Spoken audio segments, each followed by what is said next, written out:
ವಂದನೆ. ಎಲ್ಲರಿಗೂ ಯೇಸು ಕ್ರಿಸ್ತರ ನಾಮದಲ್ಲಿ ವಂದನೆಗಳು ಪ್ರಿಯರೇ.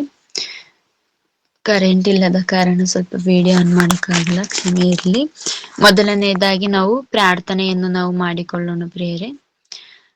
ನಮ್ಮನ್ನು ಬಹಳವಾಗಿ ಪ್ರೀತಿ ಮಾಡುವಂತಹ ಪ್ರೀತಿಯ ಪರಲೋಕದಲ್ಲಿರುವ ನಮ್ಮ ತಂದೆ, ನಿಮ್ಮ ಶ್ರೇಷ್ಠವಾದ ನಾಮಕ್ಕೆ ವಂದನೆಗಳು, ಸ್ತೋತ್ರಗಳು ತಂದೆ. ಈ ಸರ್ವವನ್ನು ಸೃಷ್ಟಿಸಿದಾತರು, ಈ ಸರ್ವ ಜೀವದಾಯಕವಾಗಿರುವಂತಹ ದೇವರು ನೀವಾಗಿದ್ದೀರ ತಂದೆ, ಅದಕ್ಕಾಗಿ ವಂದನೆಗಳಪ್ಪ ತಂದೆ. ಪ್ರತಿ ದಿನವೂ ನಮ್ಮನ್ನು ನಡೆಸುತ್ತಾ ಬಂದ ತಂದೆ, ಇವತ್ತಿನ ದಿನದಲ್ಲಿ ತಂದೆ ಮುಂಜಾನೆ ವೇಳೆಯಲ್ಲಿ ತಂದೆ ಅದ ದೇವರಪ್ಪ ನಿಮ್ಮ ಎರಡು ಮಾತುಗಳನ್ನು ಹೇಳಲು ತಂದೆ ದೇವರೇ ಅವಕಾಶ ಕೊಟ್ಟಿದ್ದೀರ ತಂದೆ, ಅದಕ್ಕಾಗಿ ವಂದನೆಗಳಪ್ಪ. ಇದ್ದದ್ದು ಇದ್ದ ಹಾಗೆ ಹೇಳುವಂತೆ ನಮಗೆ ಸಹಾಯ ಮಾಡು ತಂದೆ ದೇವರಪ್ಪ. ಹೇಳುವಂತ ನಮಗೂ ಪವಿತ್ರಾತ್ಮರ ಸಹಾಯವನ್ನು, ಅದೇ ರೀತಿ ಕೇಳುವಂತ ಮಕ್ಕಳಿಗೂ ಅದನ್ನು ಅಂಗೀಕರಿಸಲು ಬೇಕಾದ ಜ್ಞಾನವನ್ನು, ವಿವೇಕವನ್ನು ನೀವು ತಂದೆ ದಯಪಾಲಿಸಬೇಕೆಂಬುದಾಗಿ ಪ್ರಾರ್ಥಿಸ್ತೇನೆ ತಂದೆ. ಆದಿಯಿಂದ ಅಂತ್ಯವರೆಗೂ ತಂದೆ ದೇವರೇ ನೀವಿದ್ದು ನಡೆಸಿಕೊಡುತ್ತೀರಿ ಎಂಬುದಾಗಿ ನಂಬುತ್ತಾ ಈ ಚಿಕ್ಕ ಪ್ರಾರ್ಥನೆಯನ್ನು ನಿನ್ನ ಕರೆಗಳಿಗೊಪ್ಪಿಸಿ ಯೇಸು ಕ್ರಿಸ್ತರ ನಾಮದಲ್ಲಿ ಬೇಡಿ ಹೊಂದುತ್ತೀನಿ ಪರಲೋಕದಲ್ಲಿರುವ ನಮ್ಮ ತಂದೆ, ಆಮೇನ್. ಮತ್ತೊಮ್ಮೆ ಕೂಡಿ ಬಂದಂತಹ ನಿಮ್ಮೆಲ್ಲರಿಗೂ ಯೇಸು ಕ್ರಿಸ್ತರ ಪರಿಶುದ್ಧ ನಾಮದಲ್ಲಿ ವಂದನೆಗಳನ್ನು ತಿಳಿಸುತ್ತೇನೆ ಪ್ರಿಯರೇ. ನಾವು ಇವತ್ತಿನ ದಿನದಲ್ಲಿ ಆಲೋಚನೆ ಮಾಡುತ್ತಿರುವ ಅಂಶದ ಹೆಸರು ಏನೆಂಬುದಾಗಿ ನೋಡುವಂತಹ ಸಮಯದಲ್ಲಿ, ಆರಂಭಕ್ಕಿಂತ ಅಂತ್ಯವು ಲೇಸ ಎಂಬುದಾಗಿ ಮತ್ತೊಮ್ಮೆ ಹೇಳ್ತೀನಿ. ಆರಂಭಕ್ಕಿಂತ ಅಂತ್ಯವು ಲೇಸ ಎಂಬುದಾಗಿ ನಾವು ಇವತ್ತಿನ ದಿನದಲ್ಲಿ ನಾವು ನೋಡಿಕೊಳ್ಳುವಂತವರಾಗೋಣ. ಆರಂಭಕ್ಕಿಂತ ಅಂತಿಮ ಅನ್ನುವಂತಹದ್ದು ಲೇಸ. ಅಂತಿಮ ಅಂದ್ರೆ ನಮ್ಗೆ ಪ್ರತಿಯೊಬ್ಬರಿಗೂ ಗೊತ್ತು, ಅಂತ್ಯ ಆಗುವಂತಹದ್ದು. ಅದೇ ರೀತಿ ನಮ್ಮ ಕೊನೆಯ ಕ್ಷಣಗಳು ಈ ಲೋಕದಲ್ಲಿ ನಾವೆಷ್ಟು ಕಾಲ ಜೀವಿಸ್ತೀವೋ ಆ ಕಾಲದ ಕೊನೆಯ ಕ್ಷಣಗಳೇ ಅಂತಿಮ ಕಾಲವಾಗಿರುವಂತಹದ್ದಾಗಿರುತ್ತೆ. ಅದು ಉತ್ತಮವಾಗಿರ್ಬೇಕಾ, ಇಲ್ಲ ನಾವು ಜನಿಸುವಂತಹದ್ದು ಆರಂಭ ಆದಿಯಿಂದ ನಾವು ಬರ್ತಿರ್ತೀವಲ್ಲ ಅದು ಉತ್ತಮ ಆಗಿರ್ಬೇಕಾ, ಯಾವುದು ಲೇಸ್ ಆಗುತ್ತೆ, ಯಾವುದು ಉತ್ತಮವಾಗಿರ್ಬೇಕು ಎಂಬುದಾಗಿ ನಾವು ಇವತ್ತಿನ ದಿನದಲ್ಲಿ ನಾವು ಪ್ರತಿಯೊಬ್ಬರು ಆಲೋಚನೆ ಮಾಡಿ ತಿಳಿದುಕೊಳ್ಳುವಂತವರಾಗೋಣ ಪ್ರಿಯರೇ. ಇವಾಗ ನಾವೊಂದು ಮನೆಯನ್ನು ಕಟ್ಟಿಸ್ಬೇಕಾದ್ರೆ ಮೊದಲು ಅದು ಏನಾಗಿರುತ್ತೆ ಅಂದ್ರೆ ವೈಭವದಿಂದ ಅಂದವಾಗಿ ಮತ್ತು ಸುಂದರವಾಗಿರುವಂತಹದ್ದಾಗಿರುತ್ತೆ ಒಂದು ಮನೆ. ನಂತರ ಮತ್ತೆ ಅದು ಏನಾಗುತ್ತೆ ಎಂಬುದಾಗಿ ನೋಡುವಂತಹ ಸಮಯದಲ್ಲಿ ಹಳೆಯದಾಗುವಂತಹದ್ದಾಗಿರುವಂತಹದ್ದಾಗಿರುತ್ತೆ. ಫಸ್ಟ್ ಅದೇನೋ ಅಂದವಾಗಿರುತ್ತೆ, ಅದರ ಆದಿ. ಅದರ ಅಂತ್ಯ ಹೇಗಿರುತ್ತೆ ಅಂದ್ರೆ ಹಳೆಯದಾಗಿರ್ಬಹುದು, ಮುದಿ ಆಗಿರಬಹುದು, ಇಲ್ಲ ಬಿದ್ದು ಹೋಗುವಂತಹದ್ದಾಗಿರಬಹುದು. ಆ ರೀತಿಯಾಗಿರುವಂತಹದ್ದು ಒಂದು ಮನೆಯ ವಿಷಯವನ್ನು ನಾವು ನೋಡಿಕೊಳ್ಳಬಹುದು. ಅದೇ ತರಹ ನಮ್ಮ ಜೀವಿತದಲ್ಲೂ ಸಹ, ಅದು ಪ್ರತಿಯೊಬ್ಬರ ಜೀವಿತದಲ್ಲೂ ಸಹ ಒಂದು ಆದಿ ಇದೆ ಅಂದ್ರೆ ಅಂತ್ಯವೂ ಸಹ ಇರುವಂತಹದ್ದಾಗಿರುತ್ತೆ. ಅಂದ್ರೆ ಇವಾಗೊಬ್ರು ನಾವು ಪ್ರತಿಯೊಬ್ಬರು ಜನಿಸಿದೀವಿ ಅಂದ್ರೆ ಕೊನೆಯ ಅಂತ್ಯ ದಿನಗಳು ಇಲ್ಲ ಮರಣದ ದಿನಗಳು ಬಂದೇ ಬರ್ತವೆಂಬುದಾಗಿ ನಮ್ಗೆ ಪ್ರತಿಯೊಬ್ಬರಿಗೂ ಗೊತ್ತಿರುವಂತಹದ್ದಾಗಿರುತ್ತೆ.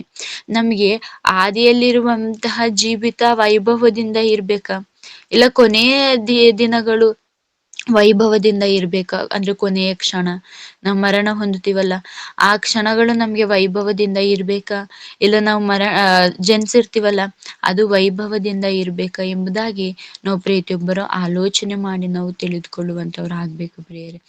ಅಂದ್ರೆ ಒಬ್ಬೊಬ್ರು ಹುಟ್ಟಿರುವಂತ ಕ್ಷಣದಲ್ಲಿ, ಯಾರಾದ್ರೂ ಈ ಭೂಮಿ ಮೇಲೆ ಒಬ್ಬರು ಹುಟ್ಟುತ್ತಾ ಇದ್ದಾರೆ ಅಂದ್ರೆ ಅವರ ಹೆಸರಿನಲ್ಲಿ ವೈಭವದಿಂದ ಹಬ್ಬಗಳನ್ನು ಮಾಡುವಂತಹದ್ದು, ಯಾವ್ದಾದ್ರು ಫಂಕ್ಷನ್ ಮಾಡುವಂತಹದ್ದು, ಅಂದ್ರೆ ವೈಭವದಿಂದ ಕೂಡಿರುವಂತಹದ್ದಾಗಿರುತ್ತೆ.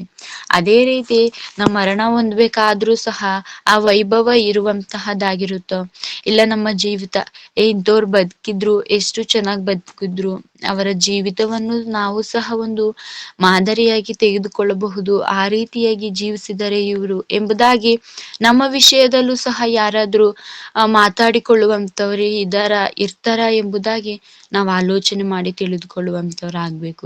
ಈಗ ಮೊದಲು ಆದಿಗಿಂತ ಅಂತ್ಯ ಅನ್ನುವಂತಹದ್ದು ಲೇಸ. ಅದ್ರ ಬಗ್ಗೆ ಏನಾದ್ರೂ ದೇವರು ಸತ್ಯವೇದ ಗ್ರಂಥದಲ್ಲಿ ಬರ್ಸಿದ್ದಾರೆ ಎಂಬುದಾಗಿ ನೋಡಿಕೊಂಡು ನಾವು ಮುಂದೆ ಸಾಗುವಂತವರಾಗೋಣ ಪ್ರಿಯರೇ. ಒಂದು ವಚನವನ್ನು ನಾವು ಓದಿಕೊಳ್ಳೋಣ. ಪ್ರಸಂಗಿ ಗ್ರಂಥ 7ನೇ ಅಧ್ಯಾಯ, ಪ್ರಸಂಗಿ ಗ್ರಂಥ 7ನೇ ಅಧ್ಯಾಯ 8ನೇ ವಚನ. ಪ್ರಸಂಗಿ ಗ್ರಂಥ 7ನೇ ಅಧ್ಯಾಯ 8ನೇ ವಚನ. ಆದಿಗಿಂತ ಅಂತ್ಯವು ಲೇಸು. ನಾವಿಲ್ಲಿ ಓದಿಕೊಳ್ಳಬಹುದು ಏನೆಂಬುದಾಗಿದೆ ಅಂದ್ರೆ ಆದಿಗಿಂತ ಅಂತ್ಯವು ಲೇಸು. ಅಂದ್ರೆ ಫಸ್ಟ್ ಆದಿ ಇರುತ್ತಲ್ಲ, ಅದಕ್ಕಿಂತ ಕೊನೆಯ ಕ್ಷಣ ಅಂದ್ರೆ ಅಂತ್ಯ ಅನ್ನುವಂತಹದೇ ಲೇಸು, ಉತ್ತಮ ಅನ್ನುವಂತಹ ರೀತಿಯಲ್ಲಿ ಇಲ್ಲಿ ಯಾರು ಬರ್ತಿದ್ದಾರೆ ಅಂದ್ರೆ ಸೊಲೊಮೋನನವರು. ನಾವು ಸೊಲೊಮೋನನವರನ್ನು ನಾವು ಅವ್ರನ್ನ ಉದಾಹರಣೆಯಾಗಿ ನಾವು ನೋಡಿಕೊಳ್ಳಬಹುದು. ಅವರು ಫಸ್ಟ್ ಯಾವ ರೀತಿ ಇರ್ತಾರೆ ದೇವರಲ್ಲಿ, ಅದೇ ಮಧ್ಯದಲ್ಲಿ ಯಾವ ರೀತಿ ಎಡುವಂತವ್ರು ಆಗ್ತಾರೆ, ಮತ್ತೆ ಕೊನೆಯ ಕ್ಷಣಗಳು ಮತ್ತೆ ಅವರು ತಿದ್ದಿಕೊಂಡು ಮತ್ತೆ ದೇವರಲ್ಲಿ ಪಶ್ಚಾತ್ತಾಪ ಪಟ್ಟು ಮತ್ತೆ ಯಾವ ರೀತಿ ಬರ್ಸಿದ್ದಾರೆ ಅಂತ ಅವರೇ ಬರೆದಿರುವಂತಹದ್ದು, ಅವರೇ ಹೇಳಿರುವಂತಹ ಮಾತು, ಆದಿಗಿಂತ ಅಂತ್ಯ ಅನ್ನುವಂತಹದ್ದು ಲೇಸ್ ಎಂಬುದಾಗಿ ಎಷ್ಟು ಒಳ್ಳೆಯ ಮಾತನ್ನು ಬರ್ಸಿದ್ದಾರೆ ಎಂಬುದಾಗಿ ನಾವು ನೋಡಬಹುದು ಪ್ರಿಯರೇ. ಅದೇ ರೀತಿಯಾಗಿ ಈ ವ್ಯರ್ಥ ವ್ಯರ್ಥ ಸಮಸ್ತವು ವ್ಯರ್ಥ ಎಂಬುದಾಗಿ ಅವರು ಪಶ್ಚಾತ್ತಾಪ ಪಟ್ಟು ಅವರು ಮಾಡಿರುವಂತಹ ತಪ್ಪನ್ನು ತಿದ್ದುಕೊಂಡ ನಂತರ ಬರೆದಿರುವ ಮಾತುಗಳನ್ನು ನಾವು ಓದ್ತಾ ಇದ್ರೆ ಎಷ್ಟು ಚೆನ್ನಾಗಿ ಬರ್ಸಿದ್ದಾರೆ. ಅದೇ ರೀತಿ ನಮ್ಮ ಜೀವಿತಕ್ಕೆ ಎಷ್ಟು ಮುಖ್ಯವಾಗಿರುತ್ತೆ ಎಂಬುದಾಗಿ ನಾವು ಆಲೋಚನೆ ಮಾಡಬಹುದು. ಇವರನ್ನು ನಾವು ನೋಡಿ ನಂತರ ನಾವು ಯೇಸು ಕ್ರಿಸ್ತರ ಶಿಷ್ಯರನ್ನು ಸಹ ನೋಡಿಕೊಳ್ಳಬಹುದು. ಅದರಲ್ಲಿ ಪೌಲನವರನ್ನು ನಾವು ನೋಡಬಹುದು. ಅವರು ಆದಿಯಲ್ಲಿ ಅಂದ್ರೆ ಫಸ್ಟ್ ಅವ್ರು ಹೇಗಿರ್ತಾರೆ ಅಂದ್ರೆ ನರಹತ್ಯೆ ಮಾಡುವಂತವ್ರು ಸಹ ಆಗಿರ್ತಾರೆ. ಅದೇ ರೀತಿ ಪಾಪದಿಂದ ಕ್ರೈಸ್ತರನ್ನು ಕಂಡ್ರೆ ಆಗದ ರೀತಿಯಾಗಿ ಎಷ್ಟು ಪಾಪದಿಂದ ತುಂಬಿರುವಂತಹದ್ದಾಗಿರುತ್ತೆ. ಅಂದ್ರೆ ಅವರು ಫಸ್ಟ್ ದೇವರನ್ನು ನಂಬಕ್ಕೂ ಮುಂಚೆ, ಇನ್ನು ಕ್ರಿಸ್ತನಲ್ಲಿ ಬರುವುದಕ್ಕಿಂತ ಮುಂಚೆ ಅವರ ಜೀವಿತ ಅಷ್ಟೊಂದು ವೈಭವವಾಗಿ ಅಷ್ಟೊಂದು ಸುಂದರವಾಗಿತ್ತ ಅಂದ್ರೆ ಅಷ್ಟೊಂದು ಸುಂದರವಾಗಿರ್ಲಿಲ್ಲ. ಅದೇ ರೀತಿ ಕತ್ತಲೆಯಲ್ಲಿ ಇರುವಂತವರಾಗಿದ್ರು. ಯಾವಾಗ ಏಸು ಕ್ರಿಸ್ತರ ಹತ್ರ ಬಂದು ಯಾವಾಗ ಅವರ ತಪ್ಪನ್ನು ತಿಳಿದುಕೊಂಡು ದೇವರ ಮಾತಿಗೆ ಕಿವಿಗೊಟ್ಟು ಅವರು ಕ್ರಿಸ್ತನಲ್ಲಿ ಬಂದಂತಹ ಸಮಯದಲ್ಲಿ ಅವರ ಅಂತ್ಯ ಹೇಗಿರುತ್ತೆ ಅಂತ ನಾವು ಆಲೋಚನೆ ಮಾಡೋದಾದ್ರೆ, ಅವ್ರು ಹೇಳ್ತಾರೆ, ನಾನು ಬದುಕುವುದಾದರೆ ಕ್ರಿಸ್ತನಿಗಾಗಿ, ಸತ್ತರೆ ನನಗೆ ಲಾಭ ಎಂಬುದಾಗಿ. ಎಷ್ಟು ದೊಡ್ಡ ಮಾತನ್ನು ಹೇಳಿದ್ದಾರೆ ಅಂದ್ರೆ ಅವರ ಜೀವಿತ ಹೇಗಿರ್ಬೋದು, ಅದೇ ರೀತಿ ಕ್ರಿಸ್ತರನ್ನು ಅವರು ಹೇಗೆ ಮಾದರಿಯಾಗಿ ತೆಗೆದುಕೊಂಡು ಬದುಕಿದ್ದಾರೆ ಎಂಬುದಾಗಿ ನಾವು ತಿಳಿದುಕೊಳ್ಳುವಂತವ್ರು ಆಗಬಹುದು ಪ್ರಿಯರೇ. ಅದೇ ರೀತಿ ಅವ್ರನ್ನ ಒಂದು ಒಂದು ಮಾತಿನಲ್ಲಿ ಅವ್ರು ಹೇಳ್ತಾರೆ, ನಾನು ಕ್ರಿಸ್ತನನ್ನು ಮಾದರಿಯಾಗಿ ತೆಗೆದುಕೊಂಡು ಬದುಕಿದ್ದೀನಿ, ನೀವು ನನ್ನನ್ನು ಮಾದರಿ ಹಾಗೆ ಅಂದ್ರೆ ನಾನು ಹೇಗ್ ನಡ್ಕೊಂಡಿದ್ದೀನೋ ನೀವು ಸಹ ಆ ತರ ನಡ್ಕೋಬಹುದು.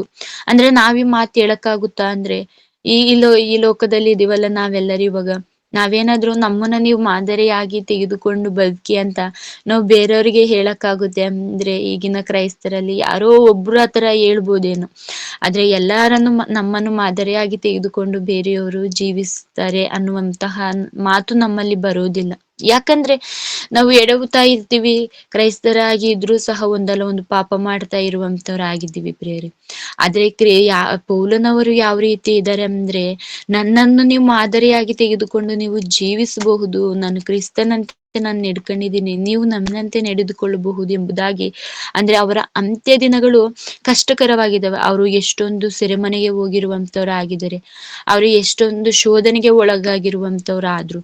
ಅಷ್ಟೊಂದು ಕಷ್ಟದಲ್ಲಿದ್ರು ಸಹ ಅದನ್ನ ಅವರು ಏನಂತ ಭಾವಿಸ್ತಾ ಇದ್ದಾರೆ ಅಂತ ನಾವು ನೋಡೋದಾದ್ರೆ, ಅದೇ ವೈಭವದ ಜೀವಿತ, ಅದೇ ಒಳ್ಳೆಯ ಜೀವಿತ, ಸಾಯುವಂತಹದ್ರಿಂದ ಮುಂದೆ ಸತ್ತ ನಂತರ ಇವಾಗ ಕಷ್ಟದಿಂದ ಸತ್ರೆ ಅಂದ್ರೆ ಮರಣವನ್ನು ಹೊಂದುವಂತವ್ರಾದ್ರೆ ಮುಂದೆ ಏನ್ ಪ್ರತಿಫಲ ಸಿಗುತ್ತೆ ಎಂಬುದಾಗಿ ಅವರು ಗೊತ್ತು. ಯಾಕೆ ಅಂದ್ರೆ ಯೇಸು ಕ್ರಿಸ್ತರು ಬರೆಸ್ತಿರುವಂತಹ ಮಾತುಗಳ ಅರ್ಥ ಅವರಿಗೆ ತಿಳಿದಿರುವಂತಹದ್ದಾಗಿದೆ. ನಾವು ನಿಜವಾಗ್ಲೂ ದೇವರ ಮಾತಿಗೆ ಅರ್ಥವನ್ನು ತಿಳಿದುಕೊಂಡಿದ್ದೀವ ಅಂದ್ರೆ, ದೇವರು ಬರೆಸಿರುವಂತಹ ಗ್ರಂಥದ ವಿಷಯದ ಕುರಿತಾಗಿ ನಾವು ಆಲೋಚನೆ ಮಾಡಿದೀವ, ಅದನ್ನ ಓದ್ಬೇಕನ್ನುವಂತ ನಮಗೆ ಆಸಕ್ತಿ ಇದೆಯಾ, ಉಲ್ಲಾಸ ಇರುವಂತಹದ್ದಾಗಿದೆಯಾ ಅಂದ್ರೆ ಅಷ್ಟೊಂದು ಇಲ್ಲ ಪ್ರಿಯರೇ. ನಾವು ಒಂದು ಬೆಲೆ ಬಾಳುವಂತಹ ವಸ್ತುವನ್ನು ಇದು ಅದಕ್ಕೆ ಉದಾಹರಣೆಯಾಗಿ ನಾವು ನೋಡೋದಾದ್ರೆ, ಇವಾಗ ಒಂದು ಅಮೇರಿಕದಿಂದ ಇಲ್ಲ ಜಪಾನಿಂದ ಆಗಿರಬಹುದು, ಜರ್ಮನಿಯಿಂದ ಆಗಿರಬಹುದು, ಯಾರಾದ್ರೂ ನೆಂಟ್ರು ಅವ್ರು ಇರ್ತಾರೆ ಅನ್ಕೊಳ್ಳಿ, ನಮ್ ರಿಲೇಷನ್ಸ್ ಏನಾದ್ರು ಅಲ್ಲಿದ್ರೆ ಅಲ್ಲಿಂದ ಒಂದು ವಸ್ತುವನ್ನು ನಮಗೆ ಕೊಟ್ಟಂತಹ ಸಮಯದಲ್ಲಿ, ಯಾವುದೋ ಒಂದು ವಾಚು ಇಲ್ಲ ಬೆಲೆ ಬಾಳುವಂತಹ ವಸ್ತುವನ್ನು ನಮ್ಗೆ ಅಲ್ಲಿಂದ ಅವ್ರು ಬರ್ಬೇಕಾದ್ರೆ ತಂದಾಗ ನಾವ್ ಅದನ್ನ ಯಾವ ರೀತಿ ನೋಡ್ಕೋತೀವಿ ಅಂದ್ರೆ, ಇದು ಅಮೆರಿಕದಿಂದ ತಂದಿರುವಂತಹದ್ದು ಇಲ್ಲ ಜರ್ಮನಿಯಿಂದ ತಂದಿರುವಂತಹದ್ದು, ತುಂಬಾ ಬೆಲೆ ಬಾಳುವಂತಹದ್ದಂತ ಎಷ್ಟು ಜೋಪಾನ ಮಾಡುವಂತವ್ರಾಗಿರ್ತೀವಿ. ಅದೇ ಒಂದು ವಸ್ತುವನ್ನು ಅದು ಶಾಶ್ವತವಾಗಿರುತ್ತ ಅಂದ್ರೆ ಇಲ್ಲ ಪ್ರಿಯರೇ. ಇವತ್ತಿದ್ದು ನಾಳೆ ಏನಾದ್ರು ಆದ್ರೆ ಹಾಳಾಗಿ ಹೋಗುವಂತಹ ವಸ್ತುವನ್ನೇ ನಾವು ಅಲ್ಲಿಂದ ತಂದಿರುವಂತಹದ್ದು, ಇಲ್ಲಿಂದ ತಂದಿರುವಂತಹದ್ದು ಅದು ನಮ್ಮ ಮನೆಯವರು ತಂದಿರುವಂತಹದ್ದು, ಇಲ್ಲ ನನ್ನ ಅಕ್ಕ ನನ್ನ ತಂಗಿ ತಂದಿರುವಂತ, ಈ ರೀತಿಯಾಗಿ ಒಂದು ಸಂಬಂಧದ ಮೂಲಕ ಅದನ್ನ ಪ್ರೀತಿಯಿಂದ ನಾವು ನೋಡಿಕೊಳ್ಳುವಂತವ್ರು ಆಗ್ತೀವಿ. ಆದ್ರೆ ನಮ್ಗೆ ವಾಕ್ಯ ಅನ್ನುವಂತಹದ್ದು ಎಲ್ಲಿಂದ ಬಂದಿದೆ ಅಂದ್ರೆ ಪರಲೋಕದಿಂದ ಬಂದಿರುವಂತಹದ್ದು. ಇದು ಇನ್ನೆಷ್ಟು ಮುಖ್ಯವಾದದ್ದು, ಇದು ಎಷ್ಟು ಅಮೂಲ್ಯವಾಗಿರುವಂತಹದ್ದು ವಾಕ್ಯ. ಅಂದ್ರೆ ಬೇರೆ ದೇಶಗಳಿಂದ ಬಂದಿರುವಂತಹ ವಸ್ತು ನಾವು ಅಮೂಲ್ಯವಾದದ್ದು, ಬೆಲೆಯುಳ್ಳದ್ದು ಎಂಬುದಾಗಿ ನಾವು ಲೆಕ್ಕ ಹಾಕೋದಾದ್ರೆ, ಇದು ಪರಲೋಕದಿಂದ ದೇವರು ಬರೆಸಿಕೊಟ್ಟಿರುವಂತಹ ಮಾತುಗಳು, ಆತನಲ್ಲಿರುವಂತಹ ಮಾತುಗಳನ್ನು ಇಲ್ಲಿ ಬರ್ಸಿದರೆ, ಆತನ ಮನಸ್ಸನ್ನು ಕುರಿತು ಇಲ್ಲಿ ಬರ್ಸಿದರೆ, ಅಂದ್ರೆ ಪರಲೋಕದಿಂದ ಬಂದಿರುವಂತಹ ಮಾತನ್ನು ನಾವು ಯಾಕೆ ತಿರಸ್ಕರಿಸ್ತಾ ಇದ್ವಿ, ಯಾಕೆ ಆ ಮಾತನ್ನು ನಮ್ಮ ಜೀವಿತದಲ್ಲಿ ಅಳವಡಿಸಿಕೊಳ್ಳಕ್ಕೆ ನಮ್ ಕೈಲಿ ಆಗ್ತಾ ಇಲ್ಲ ಅಂದ್ರೆ, ನಾವು ಅಂತ್ಯ ಅನ್ನುವಂತಹದ್ದು ವೈಭವದಿಂದ ಇರಬೇಕು ದೇವರ ವಿಷಯದಲ್ಲಿ ಅನ್ನುವಂತಹದ್ದೇ ನಾವು ಮರ್ತೋಗಿದ್ವಿ. ಆರಂಭ ಅನ್ನುವಂತಹದ್ದು ವೈಭವದಿಂದ ಇರ್ಲಿ, ಅಂತ್ಯ ಅನ್ನುವಂತಹದ್ದು ಮುಖ್ಯನೇ ಅಲ್ಲ. ಇನ್ನೇನು ಮರಣ ಅಲ್ವಾ, ಅದೆಲ್ಲ ಬೇಡದಿರೋ ವಿಷಯ ಅನ್ನುವಂತಹದ್ದು. ಇವಾಗ ನಾವು ಸ್ಟೆಫನನವರ ಜೀವಿತವನ್ನು ನೋಡಬಹುದು. ಸ್ಟೆಫನವರ ಜೀವಿತ ಹೇಗಿತ್ತು ಎಂಬುದಾಗಿ ನಾವು ಆಲೋಚನೆ ಮಾಡೋದಾದ್ರೆ, ಅವರು ಅಂತ್ಯದ ದಿನಗಳಲ್ಲಿ ಆತನನ್ನು ಶಿಕ್ಷಿಸುವಂತಹ ಸಮಯದಲ್ಲಿ ಕಲ್ಲುಗಳಿಂದ ಹೊಡೆದು ಶಿಕ್ಷಿಸ್ಬೇಕಾದ್ರೆ ನಾವು ಹೇಳ್ಬಹುದು, ಕ್ರೈಸ್ತರಲ್ವಾ, ಕ್ರೈಸ್ತರಿಗೆ ಅಂತಹ ಮರಣ ಬರ್ಬಾರ್ದಲ್ವಾ, ಯಾಕಂದ್ರೆ ನಿಮ್ಮ ದೇವರಿರ್ತಾರಲ್ಲ ಕಾಯೋದಿಕ್ಕೆ, ಹಾಗೆ ಹೀಗೆ ಅಂತೆಲ್ಲ ಬೇರೆ ರೀತಿಯಾಗಿ ಮಾತಾಡಬಹುದು. ಆದ್ರೆ ನಮ್ಮ ಕ್ರೈಸ್ತರ ಲೆಕ್ಕದಲ್ಲಿ ಅದೇ ಹೇಗಾಗಿರುತ್ತೆ ಅಂದ್ರೆ ವೈಭವದ ಮರಣ, ಉತ್ತಮವಾಗಿರುವಂತಹ ಮರಣ. ಯಾಕೆ ಅಂದ್ರೆ ಆ ಕ್ಷಣದಲ್ಲಿ ಮಾತ್ರ ಅವರು ಕಷ್ಟವಂತಾರೆ, ನಂತರ ನಿತ್ಯ ಜೀವ ಪರಲೋಕವನ್ನು ಅವರು ಪಡೆದುಕೊಳ್ಳುವಂತವ್ರು ಆಗ್ತಾರೆ ಎಂಬುದಾಗಿ ಯಾರಿಗೆ ಗೊತ್ತಂದ್ರೆ ನಮ್ಮೆಲ್ಲರಿಗೂ ಗೊತ್ತಿರುವಂತಹದ್ದಾಗಿದೆ. ಅದಕ್ಕೋಸ್ಕರ ನಾವೇನಂತ ಹೇಳ್ತೀವಿ ಅಂದ್ರೆ ಅದು ವೈಭವದ ಮರಣ, ಉತ್ತಮವಾಗಿರುವಂತಹ ಮರಣ, ಅದಕ್ಕೆ ಬೆಲೆಯನ್ನೇ ಕಟ್ಟಕ್ಕಾಗದೇ ಇರುವಂತಹ ಮರಣ ಶ್ರೇಷ್ಠವಾದದ್ದು ಎಂಬುದಾಗಿ ನಾವು ಯಾರು ತಿಳಿದುಕೊಂಡಿರ್ತೀವಿ ಅಂದ್ರೆ ನಾವು. ಯಾಕೆಂದ್ರೆ ಅಂತ್ಯದ ದಿನಗಳಲ್ಲಿ ನಮ್ಗೆ ಕಷ್ಟ ಅನ್ನುವಂತಹದ್ದು ಬಂದು ನಾವು ನಿಜವಾಗ್ಲೂ ಜಯಿಸುವಂತವ್ರು ಆಗಿದ್ರೆ, ನಮ್ಗೆ ಅಂದ್ರೆ ನಮ್ಮ ಕುರಿತಾಗಿ ಕೆಲವರು ಮಾತನಾಡಿಕೊಳ್ಳುವಂತವ್ರು ಆಗ್ಬೇಕು. ಅಂದ್ರೆ ಎಷ್ಟು ಉತ್ತಮ ರೀತಿಯಾಗಿ ಬದುಕಿದ್ರೆ, ಒಳ್ಳೆ ಜೀವಿತ ಇವ್ರದು, ಬದುಕಿದ್ರೆ ಇವ್ರ ತರ ಬದುಕ್ಬೇಕು, ಕ್ರೈಸ್ತರಲ್ವಾ, ಒಬ್ಬರ ಹತ್ರ ಎಷ್ಟು ದೀರ್ಘ ಶಾಂತಿಯಿಂದ ಇದ್ರು, ತಾಳ್ಮೆಯಿಂದ ಇದ್ರು ಇವರು ಎಂಬುದಾಗಿ ನಮ್ಮ ಕುರಿತಾಗಿ ಯಾರಾದ್ರೂ ಒಬ್ರು ಮಾತನಾಡ್ತಾರ? ಇಲ್ಲ. ಕ್ರೈಸ್ತರಾಗಿದ್ರು ಸಹ ಏನು ಇವರ ಕ್ರೈಸ್ತರ ಗುಣಗಳು ಏನು ಇವರಲ್ಲಿ ಇರ್ಲಿಲ್ಲ ಅನ್ನುವಂತಹ ವಿಷಯದಲ್ಲಿ ಮಾತನಾಡ್ಬೇಕಾ ಎಂಬುದಾಗಿ ನಾವು ಆಲೋಚನೆ ಮಾಡಿ ನಾವು ತಿಳಿದುಕೊಳ್ಳುವಂತವರಾಗೋಣ.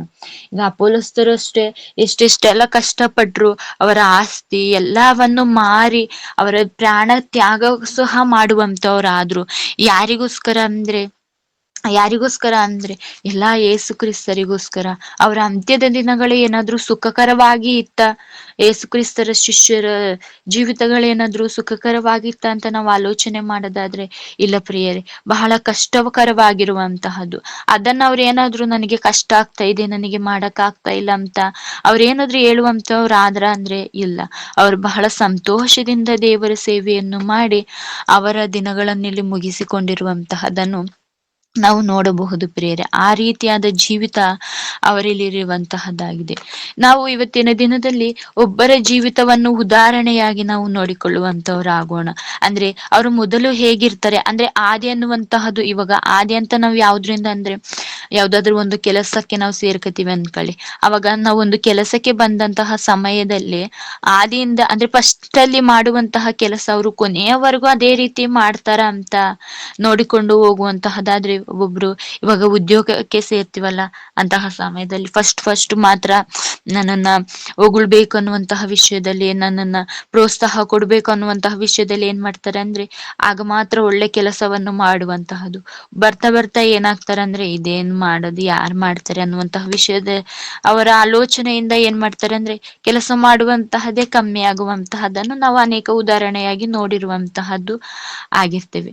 ಅದೇ ರೀತಿಯಾಗಿ ಒಬ್ಬರ ಜೀವಿತವನ್ನು ನಾವು ಇವತ್ತಿನ ದಿನದಲ್ಲಿ ಉದಾಹರಣೆಯಾಗಿ ನಾವು ನೋಡಿಕೊಳ್ಳೋಣ. ಯಾರ ಜೀವಿತ ಎಂಬುದಾಗಿ ನಾವು ಆಲೋಚನೆ ಮಾಡುವುದಕ್ಕಿಂತ ಮುಂಚೆ ಇವರು ಫಸ್ಟ್ ಎಲ್ಲ ಹೇಗಿರ್ತಾರೆ ಅಂತ ನಾವು ಆಲೋಚನೆ ಮಾಡೋದಾದ್ರೆ, ಯಾವುದೇ ಒಂದು ವಿಷಯ ಆಗಿರಬಹುದು, ಒಂದು ಯುದ್ಧದ ವಿಷಯದಲ್ಲಿ ಆಗಿರಬಹುದು, ಪ್ರತಿಯೊಂದನ್ನು ಸಹ ದೇವರ ಬಳಿ ಹೇಳ್ಕೊಳ್ತಾರೆ. ಇದ್ರು ಆದಿಯಲ್ಲಿ. ಅದೇ ರೀತಿ ಹೇಗೆ ದಾವೀದನವರು ಹೇಗೆ ಭಕ್ತಿಯಿಂದ ಜೀವಿಸುವಂತವ್ರಾಗಿದ್ರು, ಅದೇ ರೀತಿಯಾಗಿ ಇವರು ಸಹ ಜೀವಿಸುವಂತವ್ರಾಗಿದ್ರು. ಆದ್ರೆ ಕೊನೆಯಲ್ಲೂ ಸಹ ಇವರು ಇದನ್ನು ಉಳಿಸಿಕೊಂಡು ಹೋದ್ರ. ಯಾವ ರೀತಿ ಜೀವಿಸಿದ್ರು ಎಂಬುದಾಗಿ ಇವರ ಒಂದು ಉದಾಹರಣೆಯನ್ನು ನಾವು ನೋಡಿಕೊಳ್ಳೋದಾದ್ರೆ ನಮ್ಗೆ ಅರ್ಥವಾಗುವಂತಹದ್ದಾಗಿರುತ್ತೆ ಪ್ರಿಯರೇ. ಅದನ್ನು ನಾವು ಓದಿಕೊಳ್ಳೋಣ. ಒಂದು ವಾಕ್ಯವನ್ನು ತೆಗೆದುಕೊಂಡು ನಾವು ಓದಿಕೊಳ್ಳುವಂತವರಾಗೋಣ. ಅರಸುಗಳ ಮೊದಲ ಗ್ರಂಥ 15ನೇ ಅಧ್ಯಾಯ. ಅರಸುಗಳ ಮೊದಲ ಗ್ರಂಥ 15ನೇ ಅಧ್ಯಾಯ 9ನೇ ವಚನ. ಅರಸುಗಳ ಮೊದಲ ಗ್ರಂಥ 15ನೇ ಅಧ್ಯಾಯ 9 ಮತ್ತು 10ನೇ ವಚನವನ್ನು ನಾವು ನೋಡಿಕೊಳ್ಳೋಣ. ಇಸ್ರಾಯೇಲರ ಅರಸನಾದ ಯಾರೊಬ್ಬಾಮನ ಆಳ್ವಿಕೆಯ 20ನೇ ವರ್ಷದಲ್ಲಿ ಆಸನು ಯೆಹೂದ್ಯದ ಅರಸನಾದನು. ಇವನು ಯೆರೂಸಲೇಮಿನಲ್ಲಿ 41 ವರ್ಷ ಆಳಿದನು. ಅಬಿಲಾಷಲೋಮನ ಮಗಳಾದ ಮಾಕ ಎಂಬಾಕೆಯು ಇವನ ತಾಯಿ. ಇವನು ತನ್ನ ಸಾಕು ಅಕ್ಕ, ಥ್ಯಾಂಕ್ ಯು. ಇಲ್ಲೇ ನಾವು ನೋಡಿಕೊಳ್ಳಬಹುದು ಯಾರ ಕುರಿತಾಗಿ ನಾವು ಇವತ್ತಿನ ದಿನದಲ್ಲಿ ಆಲೋಚನೆ ಮಾಡ್ತಾ ಇದೀವಿ ಅಂದ್ರೆ ಆಸನವರ ಕುರಿತಾಗಿ. ಯಾರು ಇವರು ಎಂಬುದಾಗಿ ನೋಡಿಕೊಳ್ಳೋದಾದ್ರೆ ಸೊಲೊಮೋನನ ಮಗನು ಯಾರಾಗಿದ್ದಾರೆ ಅಂದ್ರೆ ರೆಹಬ್ಬಾಮನಾಗಿದ್ದಾರೆ. ರೆಹಬ್ಬಾಮು ಅವರ ಮಗ ಯಾರಾಗಿದ್ದಾರೆ ಅಂದ್ರೆ ಅಬಿಯಾಮ್ ಆಗಿದ್ದಾರೆ. ಅವರ ಮಗ ಯಾರಾಗಿದ್ದಾರೆ ಅಂದ್ರೆ ಆಸನು, ಅಂದ್ರೆ ಸೊಲೊಮೋನನಿಗೆ ಮರಿ ಮೊಮ್ಮಗನಾಗುವಂತಹ ಆಸನ ಕುರಿತಾಗಿ ನಾವು ನೋಡಿಕೊಳ್ಳುವಂತವರಾಗಿದ್ದೇವೆ ಪ್ರಿಯರೇ. ಇವರು ರೆಹಬ್ಬಾಮನ ಕಾಲದಲ್ಲಿ ಏನಾಗುತ್ತಂತ ನಾವು ಆಲೋಚನೆ ಮಾಡೋದಾದ್ರೆ 12 ಕುಲಗಳು ಇರ್ತವಲ್ಲ ಪ್ರಿಯರೇ, ಅವು ಏನಾಗ್ತವಂದ್ರೆ ಬೇರೆ ಆಗುವಂತಹದ್ದು. ಇಸ್ರಾಯೇಲ್ ಒಂದಾಗುತ್ತೆ, ಅದೇ ರೀತಿ ಯೆಹೂದ್ಯರು ಒಂದ್ ಪಾಲಾಗುವಂತಹದ್ದು. ಇಸ್ರಾಯೇಲ್ಯರು 10 ಭಾಗ ಒಂದಾಗುವಂತಹದ್ದು, 2 ಭಾಗ ಯೆಹೂದ್ಯರು ಒಂದಾಗುವಂತಹದ್ದು. ಆಗಿನ ಕಾಲದಲ್ಲಿ ಯಾರು ರೆಹಬ್ಬಾಮನ ಕಾಲದಲ್ಲಿ ಅದಾಗುವಂತಹದ್ದಾಗಿರುತ್ತೆ. ಅಂದ್ರೆ ರೆಹಬ್ಬರ ಅರಸರಾಗಿ ಆಳ್ವಿಕೆ ಮಾಡುವಂತಹ ಸಮಯದಲ್ಲಿ ಈ 2 ಭಾಗ ಆಗುವಂತಹದ್ದು. ಒಬ್ಬರು ಇಸ್ರಾಯೇಲ್ಯರು ಒಂದು ಭಾಗ, ಅದೇ ರೀತಿ ಯೆಹೂದ್ಯರು ಅನ್ನುವಂತಹದ್ದು ಒಂದು ಭಾಗ ಆಗುವಂತಹದ್ದಾಗಿರುತ್ತೆ. ಮತ್ತೆ ಇಸ್ರಾಯೇಲ್ಯರನ್ನು ಯಾರು ನಡೆಸ್ತಾ ಇರ್ತಾರೆ ಅಂದ್ರೆ ಯೆರೊಬ್ಬಾಮನು ನಡೆಸುವಂತಹದ್ದಾಗಿರುತ್ತೆ. ಆಗಿನ ಕಾಲದಲ್ಲಿ ಯಾರ್ಯಾರು ಬರ್ತಾರೆ ಅಂದ್ರೆ ರೆಹಬ್ಬಾಮನು ಬರ್ತಾರೆ, ಅಬಿಯಾಮ್ ಬರ್ತಾರೆ, ಆವಾಗ ಆಸನು ಅವರು ಬರುವಂತಹದನ್ನು ನಾವು ಆಲೋಚನೆ ಮಾಡಬಹುದು. ಆಸನವರು ಹೇಗಿರ್ತಾರೆ ಅಂತ ನಾವು ಇದರಲ್ಲಿ ನೋಡಿಕೊಂಡು ಹೋಗೋದಾದ್ರೆ ಯಾರ ಆಳ್ವಿಕೆಯಲ್ಲಿ ಯಾರ ಕಾಲದಲ್ಲಿ ಬರ್ತಾರೆ ಅಂದ್ರೆ ಯಾರೊಬ್ಬಮ್ಮನ ಆಳ್ವಿಕೆಯ 20ನೇ ವರ್ಷದಲ್ಲಿ ಆಸನು ಯೆಹೂದದ ಅರಸನಾದನು. ಇಲ್ಲಿ ಆಸನವರು ಏನಾಗ್ತಾ ಇದ್ದಾರೆ ಅಂದ್ರೆ ಆಳ್ವಿಕೆಗೆ ಬರ್ತಾ ಇರುವಂತಹದ್ದನ್ನು ನಾವು ನೋಡ್ತಾ ಇದ್ದೀವಿ. ಇವರು ಬಂದು ಇವರನ್ನು ಸಹ ದೇವರು ಆರಿಸಿಕೊಂಡಿದ್ದಾರೆ ಅಂದ್ರೆ ಹೌದು, ದೇವರೇ ಆರಿಸಿಕೊಂಡಿರುವಂತಹದ್ದಾಗಿದೆ. ಇವರು ಬಂದು ಫಸ್ಟ್ ಏನನ್ನು ಮಾಡ್ತಾರೆ ಎಂಬುದಾಗಿ ನೋಡುವಂತಹ ಸಮಯದಲ್ಲಿ ದೇವದಾಸಿಯರನ್ನು ದೇಶದಿಂದ ಹೊರಡಿಸಿ ತನ್ನ ಹಿರಿಯರು ಮಾಡಿಸಿಟ್ಟ ವಿಗ್ರಹಗಳನ್ನೆಲ್ಲ ತೆಗೆದು ಹಾಕಿದನು. ಫಸ್ಟ್ ಇವರು ಆಸನವರು ಆಳ್ವಿಕೆಗೆ ಬಂದಂತಹ ಸಮಯದಲ್ಲಿ, ಅರಸನಾದಂತಹ ಸಮಯದಲ್ಲಿ ಏನ್ ಮಾಡ್ತಾ ಇದ್ದಾರೆ ಅಂತ ನಾವು ನೋಡೋದಾದ್ರೆ ಯಾರು ಅಂದ್ರೆ ಪುರುಷರು ಸೇರುವಂತಹದ್ದು ಆಗಿನ ಕಾಲದಲ್ಲಿ ನಡೀತಾ ಇತ್ತು. ಆಗ ಯಾರು ಆಸನವರು ಮತ್ತು ಅವರ ತಂದೆ ಅಬಿಯಾಮ್ ಇರ್ತಾರಲ್ಲ, ಅವರ ಕಾಲದಲ್ಲಿ ಏನ್ ನಡೀತಾ ಇತ್ತಂದ್ರೆ ಪುರುಷರು ಸೇರುವಂತಹದ್ದು ಆಗಿನ ಕಾಲದಲ್ಲಿ ಇತ್ತು. ಇದೆಲ್ಲ ಯಾರು ನೋಡಿದ್ರು ಅಂದ್ರೆ ಆಸನವರು ನೋಡಿದ್ರು. ಅವ್ರು ಫಸ್ಟ್ ಆಳ್ವಿಕೆಗೆ ಬಂದಂತಹ ಸಮಯದಲ್ಲಿ ಯಾರನ್ನು ಅಂದ್ರೆ ಆ ದೇಶದಿಂದ ಹೊರಗಡೆ ತಳ್ತಾ ಇದಾರಂತ ನಾವು ನೋಡೋದಾದ್ರೆ ಯಾರು ಪುರುಷರು ಸೇರುವಂತವ್ರು ಇರ್ತಾರಲ್ಲ ಪ್ರಿಯರೇ, ಅಂತವರನ್ನು ಹೊರಗಡೆ ತಳ್ಳುವಂತಹದನ್ನು ನಾವು ನೋಡ್ತಾ ಇದ್ದೀವಿ. ಆತರ ಸೇರುವಂತವ್ರು ಇದರಂತ ನಾವು ಆಲೋಚನೆ ಮಾಡೋದಾದ್ರೆ ಆ ರೀತಿಯಾಗಿ ಆಲೋಚನೆ ಮಾಡುವಂತವ್ರು ಸಹ ಇರುವಂತಹದ್ದು.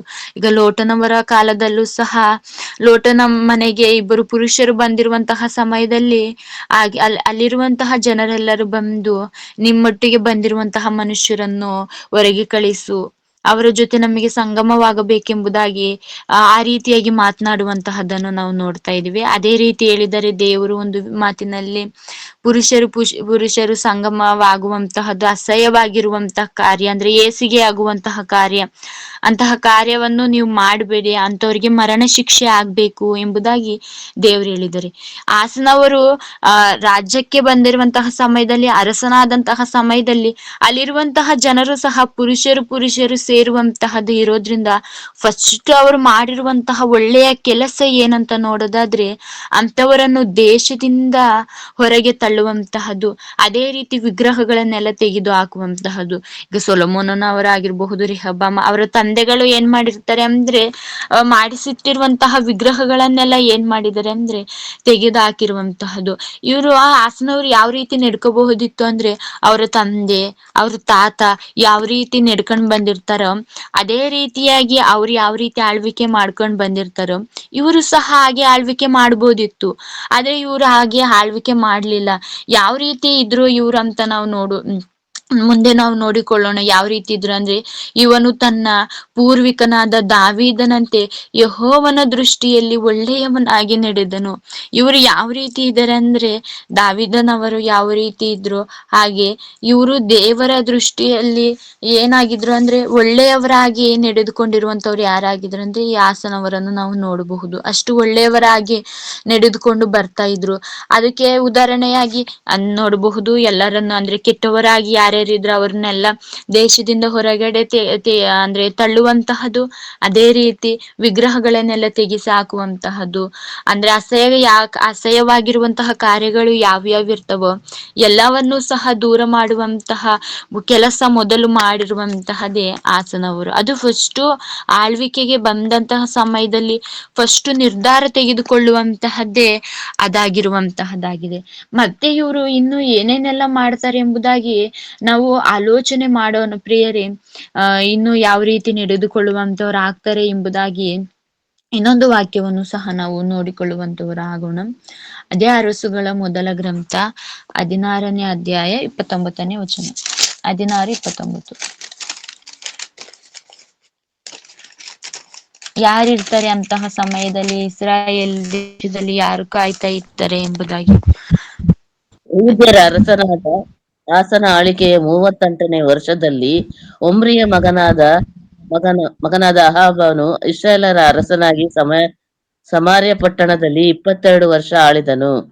ಇವನು ಸಾಕು ಸಿಸ್ಟರ್, ಥ್ಯಾಂಕ್ ಯು. ಇಲ್ಲಿ ಏನನ್ನು ನೋಡಬಹುದಾದ್ರೆ ಯೆಹೂದ್ಯರ ಅರಸನಾದ ಅಂದ್ರೆ ಆಗ್ಲೇ ಹೇಳಿದ್ವಲ್ ಪ್ರೇಯರಿ 2 ಭಾಗ ಆಗಿರುವಂತಹದ್ದಾಗಿರುತ್ತೆ. ಅದು ಒಂದು ಇಸ್ರಾಯೇಲ್ ಮತ್ತು ಯೆಹೂದ್ಯರಲ್ಲಿ. ಯೆಹೂದ್ಯರಲ್ಲಿ ಆಸನ ಇರುವಂತಹದ್ದಾಗಿರುತ್ತೆ.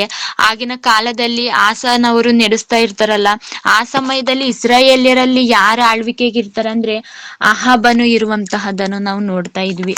ಇವ್ರು ಏನಾದ್ರು ಒಳ್ಳೆಯವರಾಗಿ ಏನಾದ್ರು ನಡೆಸ್ತಾ ಇದ್ರ ಆಳ್ವಿಕೆ, ಆಸನವರು ಏನೋ ಉತ್ತಮ ರೀತಿಯಾಗಿ ದೇವರ ದೃಷ್ಟಿಯಲ್ಲಿ ಮೆಚ್ಚುಗೆ ಆಗುವಂತಹ ರೀತಿಯಲ್ಲಿ ನಡೆದುಕೊಂಡು ಒಳ್ಳೆ ಆಳ್ವಿಕೆಯನ್ನು ಮಾಡುವಂತಹದ್ದು ಆಸನವರಾಗಿದ್ದಾರೆ. ಅದೇ ರೀತಿ ಇಸ್ರಾಯೇಲರನ್ನು ನಡೆಸುವಂತವ್ರು ಏನಾದ್ರು ಒಳ್ಳೆಯವರಾಗಿದ್ದಾರೆ ಅಂತ ನೋಡೋದಾದ್ರೆ ಅಹಾಬನವರು ಆಗಿನ ಕಾಲದಲ್ಲಿ ನಡೆಸ್ತಾ ಇದ್ದಾರೆ. ಯಾವ ರೀತಿ ಇದ್ದಾರೆ ಅಂದ್ರೆ ಇವನು ತನ್ನ ಪೂರ್ವಾಧಿಕಾರಿಗಳೆಲ್ಲರಿಗಿಂತಲೂ ದುಷ್ಟನಾಗಿ ಯೆಹೋವನ ದೃಷ್ಟಿಯಲ್ಲಿ ದ್ರೋಹಿಯಾದನು. ಇಲ್ಲಿ ಏನಾಗಿದೆ ಅಂದ್ರೆ ಅವರಿಗಿಂತ ಅಂದ್ರೆ ಇವ್ರಿಗಿಂತ ಫಸ್ಟ್ ನಡೆಸ್ತಾ ಇದ್ರಲ್ಲ ಅವರಿಗಿಂತ ಇನ್ನೂ ದುಷ್ಟನಾಗಿ ಏನ್ ಮಾಡ್ತಾ ಇದ್ದಾರೆ ಅಂದ್ರೆ ಆಳ್ವಿಕೆಯನ್ನು ನಡೆಸುವಂತಹದ್ದಾಗಿದೆ. ಆದ್ರೆ ಆಸನವರು ಮಾತ್ರ ಆ ಯೆಹೂದ್ಯರನ್ನು ಉತ್ತಮ ರೀತಿಯಾಗಿ ನಡೆಸಿಕೊಂಡು ಆ 2 ಗುಂಪುಗಳನ್ನು ಉತ್ತಮ ರೀತಿಯಾಗಿ ಪರಿಪಾಲನೆ ಮಾಡಿಕೊಂಡು ಹೋಗುವಂತಹದನ್ನು ನಾವು ನೋಡಿಕೊಳ್ಳಬಹುದು. ಅಂದ್ರೆ ದೇವರೊಟ್ಟಿಗೆ ಎಷ್ಟು ಬಾಂಧವ್ಯದಿಂದ ಇರ್ತಾರೆ ಎಂಬುದಾಗಿ ನಾವು ಇವರ ಬಗ್ಗೆ ಆಲೋಚನೆ ಮಾಡೋದಾದ್ರೆ ಬಹಳ ಆಶ್ಚರ್ಯ ಆಗುವಂತಹದ್ದು. ಆಸನವರು ಎಷ್ಟು ಬಾಂಧವ್ಯದಿಂದ ದೇವರ ಹತ್ರ ಇರ್ತಾರೆ, ಪ್ರತಿಯೊಂದು ವಿಷಯವನ್ನು ಸಹ ದೇವರ ಹತ್ರನೇ ಹೇಳಿಕೊಳ್ಳುವಂತಹದ್ದು. ಅದೇ ರೀತಿ ಅವರ ನೆಲೆಸಿರುವಂತಹ ಜಾಗ ಎಷ್ಟು ಶಾಂತಿ ಸಮಾಧಾನದಿಂದ ಇರುವಂತಹದ್ದಾಗಿದೆ ಎಂಬುದಾಗಿ ಇನ್ನೊಂದು ವಚನವನ್ನು ಸಹ ನಾವು ನೋಡಿಕೊಳ್ಳುವಂತವರಾಗೋಣ ಪ್ರಿಯರೇ. ಆಸನವರು ಇರ್ತಾರಲ್ಲ ಪರಿಪಾಲನೆಗೆ, ಆಳ್ವಿಕೆಗೆ, ಅಂತಹ ಸಮಯದಲ್ಲಿ ಹೇಗೆ ಇರುತ್ತೆ ಅವರು ವಾಸ ಮಾಡುವಂತಹ ದೇಶ ಎಂಬುದಾಗಿ ನಾವು ನೋಡಿಕೊಳ್ಳೋಣ. ಪೂರ್ವಕಾಲ ವೃತ್ತಾಂತ 2ನೇ ಗ್ರಂಥ 2 ಪೂರ್ವಕಾಲ ವೃತ್ತಾಂತ 14:1. 2 ಪೂರ್ವಕಾಲ ವೃತ್ತಾಂತ 14:1. ಅಬೀಯನು ಪಿತೃಗಳ ಬಳಿಗೆ ಸೇರಲು ಅವನ ಶವವನ್ನು ದಾವೀದನಗರದಲ್ಲಿ ಸಮಾಧಿ ಮಾಡಿದರು. ಅವನಿಗೆ ಬದಲಾಗಿ ಅವನ ಮಗನಾದ ಆಸನು ಅರಸನಾದನು. ಇವನ ಕಾಲದಲ್ಲಿ ದೇಶದಲ್ಲಿ 10 ವರ್ಷ ಸಮಾಧಾನ ಇತ್ತು. ಸಾಕೋಣ. Thank you.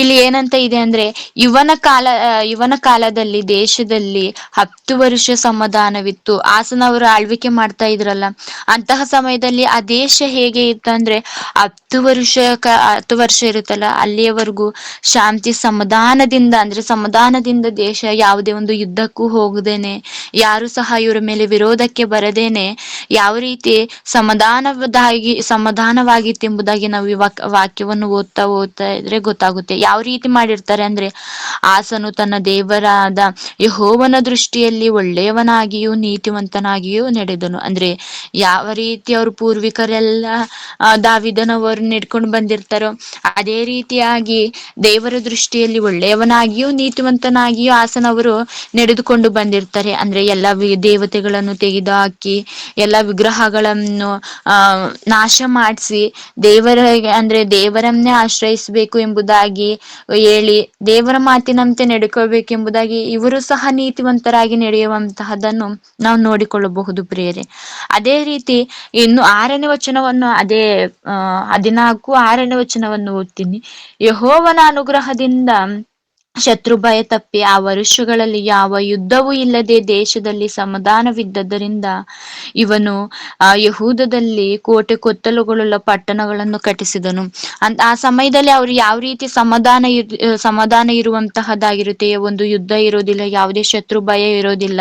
ಯಾರು ಇರುವಂತಹ ಸಮಯದಲ್ಲಿ ಅಂದ್ರೆ ಆಸನವರು ರಾಜನಾಗಿರುವಂತಹ ಸಮಯದಲ್ಲಿ ಯಾವುದೇ ಭಯವಿಲ್ಲದೆ, ಆ ರೀತಿಯಾಗಿ ಯುದ್ಧದ ಭಯ, ಶತ್ರು ಭಯ ಯಾವುದೇ ಇಲ್ಲದೆ ಇರೋದ್ರಿಂದ, ಸಮಾಧಾನ ಇರೋದ್ರಿಂದ ಏನನ್ನೆಲ್ಲ ಕಟ್ಟಿಸ್ತಾರೆ ಅಂದ್ರೆ ಕೋಟೆ ಕೊತ್ತಲುಗಳುಳ್ಳ ಎಲ್ಲಾ ಪಟ್ಟಣಗಳನ್ನು ಕಟ್ಟಿಸುವಂತವ್ರು ಆಗ್ತಾರೆ. ಪಟ್ಟಣಗಳನ್ನು ಕಟ್ಟಿಸಬೇಕಾದ್ರೆ ಅಲ್ಲಿ ಒಂದು ಸಂದರ್ಭ ಬರುವಂತಹದ್ದಾಗಿರುತ್ತೆ. ಅದೇ ರೀತಿ ಒಂದು ಯುದ್ಧ ನಡಿಬೇಕಾಗಿರುವಂತಹ ಸಂದರ್ಭ ಬರುವಂತಹದ್ದಾಗಿರುತ್ತೆ. ಅದೇ 10ನೇ ವಚನವನ್ನು ಓದ್ತೀನಿ. ಅದೇ 14 10ನೇ ವಚನ. ಆಸನು ಅವನೆದುರು ಹೋದನು. ಮಾರೇಶನ ಬಳಿಯಲ್ಲಿರುವ ಶೆಫಾತ ಬಯಲಿನಲ್ಲಿ ಉಭಯ ವ್ಯೂಹ ಕಟ್ಟಿದರು. ಒಂದು ವ್ಯೂಹ ಕಟ್ಟುತ್ತಾ ಇದ್ದಾರೆ, ಅಂದ್ರೆ ಒಂದು ಯುದ್ಧಕ್ಕೆ ತಯಾರಾಗ್ತಾ ಇದ್ದಾರೆ. ಆಸನವರು ಯೋಚನೆ ಮಾಡಬಹುದಿತ್ತು, ಅಂದ್ರೆ ಯಾಕೆಂದ್ರೆ ರಾಜನಾಗಿ ಇದ್ದಾರೆ ಅಂದ್ರೆ ಅವರಿಗೆ ಸೈನ್ಯ ಇರುವಂತಹದ್ದಾಗಿರುತ್ತೆ, ಎಲ್ಲ ಆಯುಧಗಳು ಇರುವಂತಹದ್ದಾಗಿರುತ್ತೆ. ಅವ್ರು ಹೇಳಿದ್ರೆ ಎಲ್ಲರೂ ಯುದ್ಧಕ್ಕೆ ಹೊರಡುವಂತಹ ಸಿದ್ಧರಾಗೂ ಸಹ ಇರುವಂತರಾಗಿರ್ತಾರೆ. ಯಾರ ಕಾಲದಲ್ಲಿ? ಆಸನವರ ಕಾಲದಲ್ಲಿ. ಯಾಕೆಂದ್ರೆ ಅವರು ರಾಜರಾಗಿದ್ರೆ ಯುದ್ಧಕ್ಕೆ ಬೇಕಾಗಿರುವಂತಹ ಎಲ್ಲಾ ಸಾಮಗ್ರಿಗಳು ಇರ್ತವೆ, ಎಲ್ಲಾ ಆಯುಧಗಳು ಇರ್ತವೆ. ಅದೇ ರೀತಿ ಯುದ್ಧಕ್ಕೆ ಹೋಗುವಂತಹ ಸೈನಿಕರು ಸಹ ಪ್ರತಿಯೊಬ್ಬರು ಇರುವಂತಹರಾಗಿರ್ತಾರೆ. ಆಗ ಯುದ್ಧಕ್ಕೆ ಹೊರಡ್ಬೇಕಾದ್ರೆ, ಯುದ್ಧಕ್ಕೆ ಅವರು ವ್ಯೂಹ ಕಟ್ಟಿರ್ಬೇಕಾದ್ರೆ ಆತನು ಏನು ಆಲೋಚನೆ ಮಾಡಬಹುದಿತ್ತಂದ್ರೆ, ನನ್ನ ಹತ್ರ ಇವಾಗ ಆಯುಧಗಳು, ಎಲ್ಲ ಜನರನ್ನು ಕರ್ಕೊಂಡು ನಾನು ಹೋಗಿ ಯುದ್ಧ ಮಾಡ್ತೀನಿ ಅನ್ನುವಂತಹ ಆಲೋಚನೆ ಆಸನವರು ಮಾಡಬಹುದಿತ್ತು. ಆ ಆಲೋಚನೆ ಅವ್ರು ಮಾಡ್ದೇನೆ, ಆ ತರ ಒಂದು ಆಲೋಚನೆಯೂ ಸಹ ಮಾಡದೆ ಇಲ್ಲಿ ಏನ್ ಮಾಡ್ತಾ ಇದ್ದಾರೆ ಎಂಬುದಾಗಿ 11ನೇ ವಚನವನ್ನು ನಾವು ನೋಡೋದಾದ್ರೆ, ಆಸನು ತನ್ನ ದೇವರಾದ ಯೆಹೋವನೇ, ಬಲಿಷ್ಠನು ಬಲಹೀನನ ಮೇಲೆ ಬೀಳುವಲ್ಲಿ ನಿನ್ನ ಹೊರತು ರಕ್ಷಕನಿಲ್ಲ. ಆತನು ನಾನು ರಾಜನಾಗಿದ್ದೇನೆ ಅಂತ ಹೋಗ್ಬಿಟ್ಟು ಯುದ್ಧ ಮಾಡಬಹುದಿತ್ತು, ಎಲ್ಲಾ ಸೈನಿಕರನ್ನೆಲ್ಲ ಕರ್ಕೊಂಡು ಹೋಗ್ಬಿಟ್ಟು ಯುದ್ಧ ಮಾಡಬಹುದಿತ್ತು, ಯಾಕಂದ್ರೆ ಎಲ್ಲಾ ಸಾಮಗ್ರಿಗಳು ಎಲ್ಲ ಇರುವಂತಹದ್ದಾಗಿತ್ತು.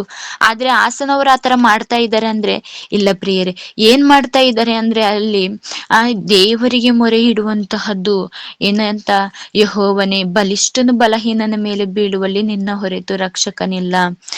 ಪ್ರತಿಯೊಂದು ವಿಷಯವನ್ನು ಹೋಗ್ಬಿಟ್ಟು ದೇವ್ರ ಹತ್ರ ಹೇಳ್ತಾ ಇದ್ದಾರೆ. ಈಗ ನಮ್ಮ ಜೀವಿತದಲ್ಲೂ ಸಹ ಫಸ್ಟ್ ಮುಖ್ಯ ಸ್ಥಾನ ಯಾರಾಗಿರ್ಬೇಕಂದ್ರೆ ದೇವರೇ ಆಗಿರ್ಬೇಕು. ಯಾವ ಸಂದರ್ಭ ಬಂದ್ರು ಸಹ, ಯಾವ್ದ ಕಷ್ಟದ ಸಮಯ ಆಗಿರಬಹುದು, ನಾವು ಮನುಷ್ಯರ ಹತ್ರ ಓಡೋಗ್ತೀವಿ. ಯಾವ್ದೋ ಒಂದು ಕಷ್ಟ ಆಯ್ತಾ, ಯಾರೋ ಒಂದು ಬೈದ್ರ, ಏನಾದ್ರೂ ಒಂದು ಸಮಸ್ಯೆ ಬಂತ, ಇಲ್ಲ ಯಾವ್ದೋ ಒಂದು ಸಂತೋಷಕರವಾಗಿರುವಂತಹ ವಿಷಯ ಆಯ್ತಾ, ನಾವು ಮನುಷ್ಯರ ಹತ್ರ ಹೋಗಿ ಹೇಳ್ತೀವಿ ಹೊರತು ಅದನ್ನ ಬಂದು ನಾವು ದೇವರ ಹತ್ರ ಮಾತನಾಡ್ತೀವಿ, ಫಸ್ಟ್ ದೇವರ ಹತ್ರ ಹೇಳುವಂತಹ ಅಭ್ಯಾಸ ಇರುವಂತವ್ರು ಕಮ್ಮಿ ಪ್ರಿಯರೇ.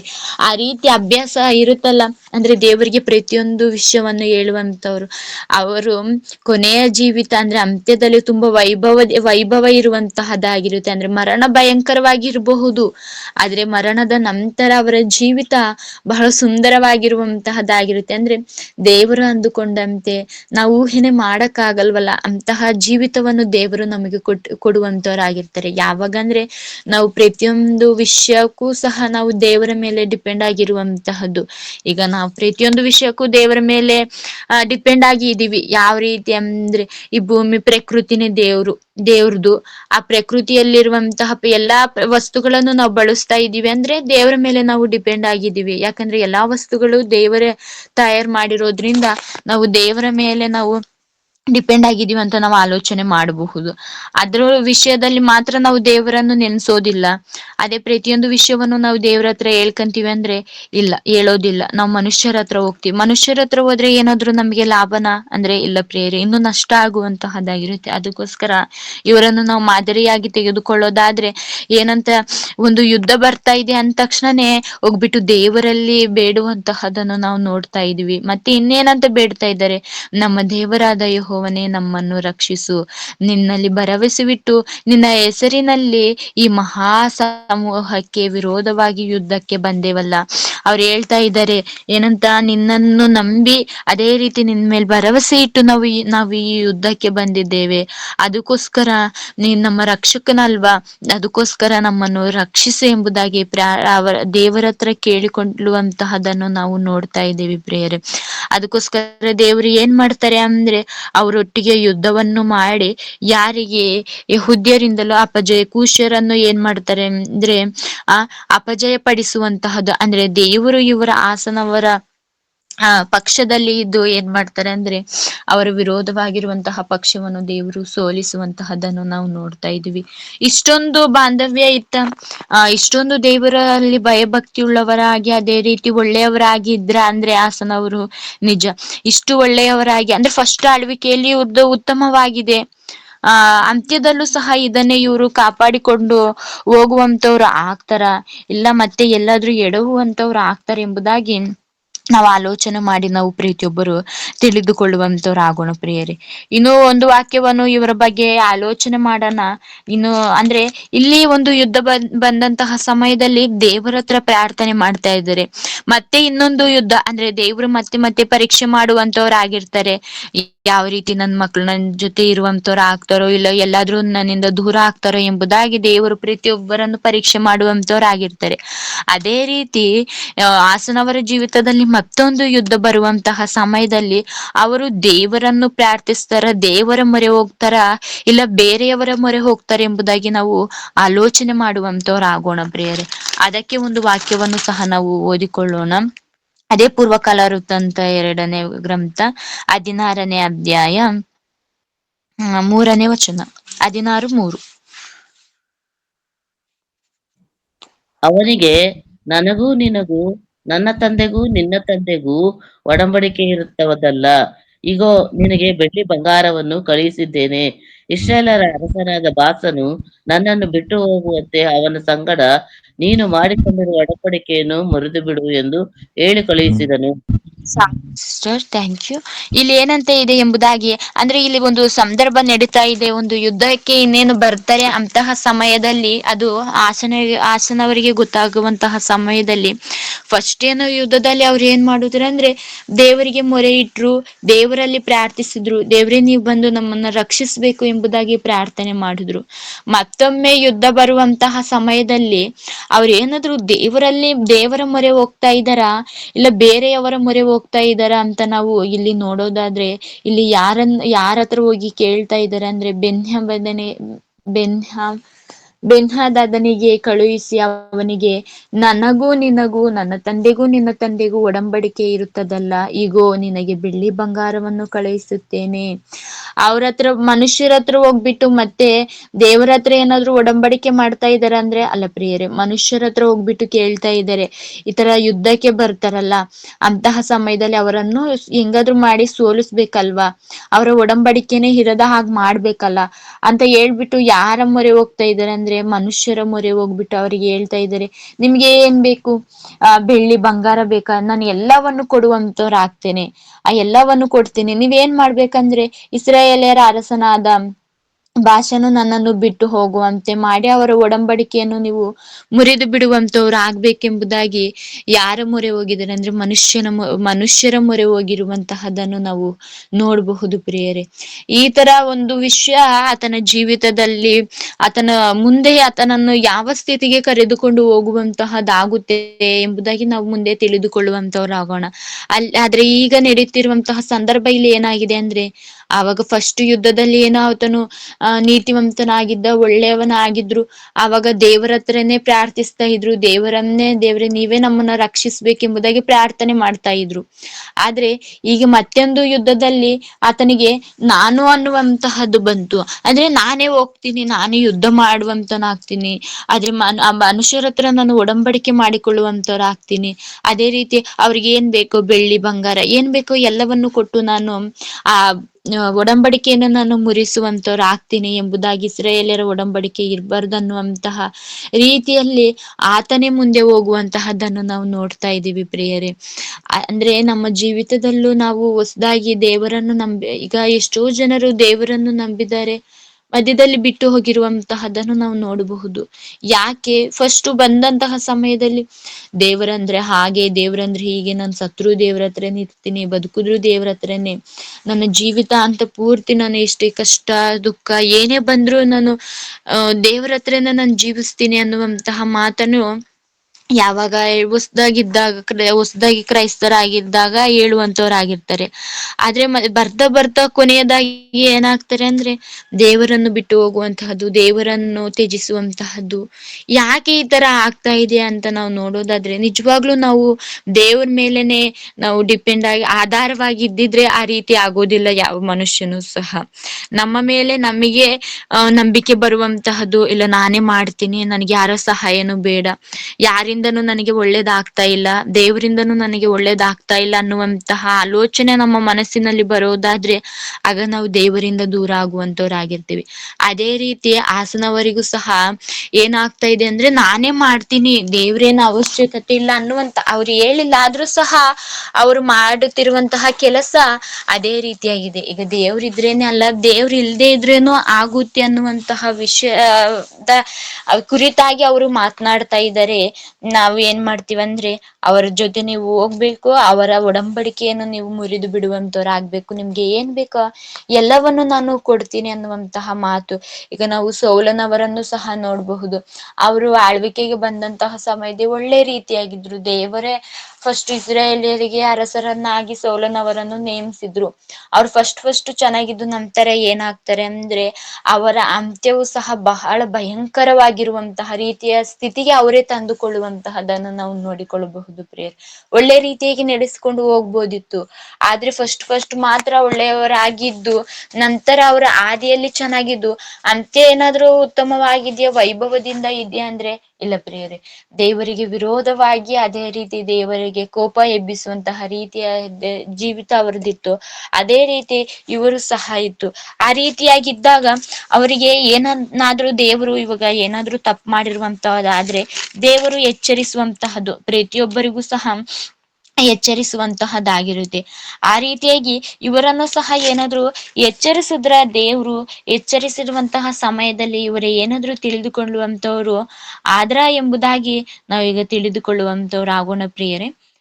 ಅದೇ 16ನೇ ಅಧ್ಯಾಯ 7ನೇ ವಚನದಿಂದ ನಾನು ಓದ್ತೀನಿ, ಎಲ್ಲರೂ ಕೇಳಿಸ್ಕೊಳ್ಳಿ. 16:7.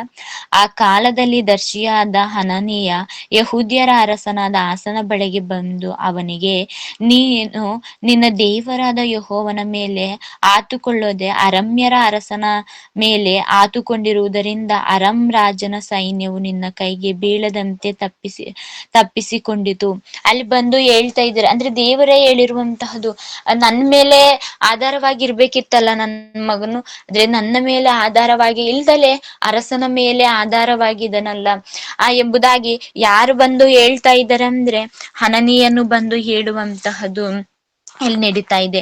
ಇವಾಗ ಯಾರಾದ್ರೂ ಬಂದು ಇವಾಗ ತಪ್ಪು ನೀನು ಮಾಡ್ತಿರುವಂತಹದ್ದು ತಪ್ಪು, ಅವಾಗ ನೀನ್ ದೇವರಲ್ಲಿ ಪ್ರಾರ್ಥಿಸ್ತಾ ಇದ್ದಲ್ಲ, ದೇವ್ರ ಮೇಲೆ ಆಧಾರಗೊಂಡಿದ್ದಲ್ಲ, ಈಗ ಯಾಕೆ ನೀನು ಮನುಷ್ಯರ ಮೇಲೆ ಆಧಾರವಾಗಿದೀಯಾ ಎಂಬುದಾಗಿ ಬಂದು ಹೇಳಿರುವಂತಹ ಸಮಯದಲ್ಲಿ ಆತನ ಏನ್ ಮಾಡಬಹುದಿತ್ತಂದ್ರೆ, ಹೌದಲ್ವಾ, ನಾನು ಫಸ್ಟ್ ಯುದ್ಧದಲ್ಲೆಲ್ಲ ನಾನು ದೇವರಿಗೆ ಪ್ರಾರ್ಥಿಸಿದ್ದೆ, ಹಾಗಾಗಿ ನನಗೆ ಜಯವನ್ನು ಕೊಟ್ಟಿದ್ರು, ನಾನ್ ಯಾಕೆ ಇಲ್ಲಿ ಎಡವಿ ಹೋದೆ, ನನ್ ತಪ್ಪಾಯ್ತು ದೇವ್ರೆ, ನನ್ನ ಕ್ಷಮಿಸು, ನಾನು ಇನ್ ಮುಂದೆ ನಿನ್ನಲ್ಲೇ ಆಧಾರವಾಗಿರ್ತೀನಿ ಎಂಬುದಾಗಿ ಅವರು ಆಲೋಚನೆ ಮಾಡಬಹುದಿತ್ತು. ಆದ್ರೆ ಅವರು ಆಲೋಚನೆ ಮಾಡದೆ ಏನ್ ಮಾಡಿದ್ದಾರೆ ಎಂಬುದಾಗಿ ನಾವು ನೋಡೋದಾದ್ರೆ, ಆ ಹೇಳಕ್ಕೆ ಬಂದಿರ್ತಾರಲ್ಲ ಅವರನ್ನೇ ಏನ್ ಮಾಡ್ತಾರೆ ಅಂದ್ರೆ ಸೆರೆಗೆ ಒಪ್ಪಿಸುವಂತಹದನ್ನು ನಾವು ನೋಡಬಹುದು ಪ್ರಿಯರೇ. ಮುಂದೆ ಓದ್ತಾ ಹೋಗ್ತಾ ಇದ್ರೆ ಆತನು ಅದನ್ನು ನಿನ್ನ ಕೈಗೆ ಒಪ್ಪಿಸಿಕೊಟ್ಟನು. ಅಂದ್ರೆ ದೇವ್ರು ಈ ತರ ಎಲ್ಲ ನಿನ್ನ ಸೈನ್ಯ, ನೀನು ಹೋಗುವಂತಹ ಯುದ್ಧದಲ್ಲಿ ನಿನಗೆ ಜಯ ತಂದ್ರಲ್ವಾ, ಯಾಕೆ ಅವ್ರನ್ನೆಲ್ಲ ನಿನ್ಗೆ ಒಪ್ಪಿಸಿ ಕೊಟ್ರಲ್ವಾ, ಯಾಕೆ ನೀನ್ ಈ ತರ ಮಾಡ್ತಾ ಇದೀಯ ಅಂತ ಹೇಳುವಂತಹ ಸಮಯದಲ್ಲಿ ಅವರು ಇವರ ಮಾತಿಗೆ ಕೋಪಗೊಂಡು ಅವರು ಏನ್ ಮಾಡ್ತಾರೆ ಅಂತ ನಾವು 10ನೇ ವಚನವನ್ನು ನೋಡೋದಾದ್ರೆ, ಆಸನು ಈ ಮಾತುಗಳ ದೆಸೆಯಿಂದ ಬೇಸರಗೊಂಡು ದರ್ಶಿಯ ಮೇಲೆ ಕೋಪಗೊಂಡು ಅವನನ್ನು ಸೆರೆಮನೆಯಲ್ಲಿಡಿಸಿ ಕೊಳ ಹಾಕಿಸಿದನು. ಏನ್ ಮಾಡ್ತಾ ಇದಾರೆ ಅಂದ್ರೆ, ಹೇಳಿರುವಂತಹ ಮಾತನ್ನು ಕೇಳಿ ದೇವ್ರೆ ತಪ್ಪಾಯ್ತು ದೇವ್ರೆ, ನನ್ನ ತಪ್ಪನ್ನು ತಿದ್ಕೋತೀನಿ, ನಾನು ಇನ್ ಮುಂದೆ ನಿನ್ ಮಾತೆ ನಾನು ಕೇಳ್ತೀನಿ ದೇವ್ರೆ ಅನ್ನುವಂತಹ ಆಲೋಚನೆ ಅವ್ರು ಮಾಡಬಹುದಿತ್ತು. ಆದ್ರೆ ಅವ್ರು ಆತರ ಆಲೋಚನೆ ಮಾಡ್ದಲೆ ಏನ್ ಮಾಡ್ತಾ ಇದಾರೆ ಅಂದ್ರೆ, ಹೇಳೋರ್ಕೆ ಬಂದಿರುವಂತವರನ್ನೇ ಸೆರೆಮನೆಗೆ ಹಾಕಿಸುವಂತಹದನ್ನು ನಾವ್ ಇಲ್ಲಿ ನೋಡ್ತಾ ಇದೀವಿ ಪ್ರಿಯರೇ.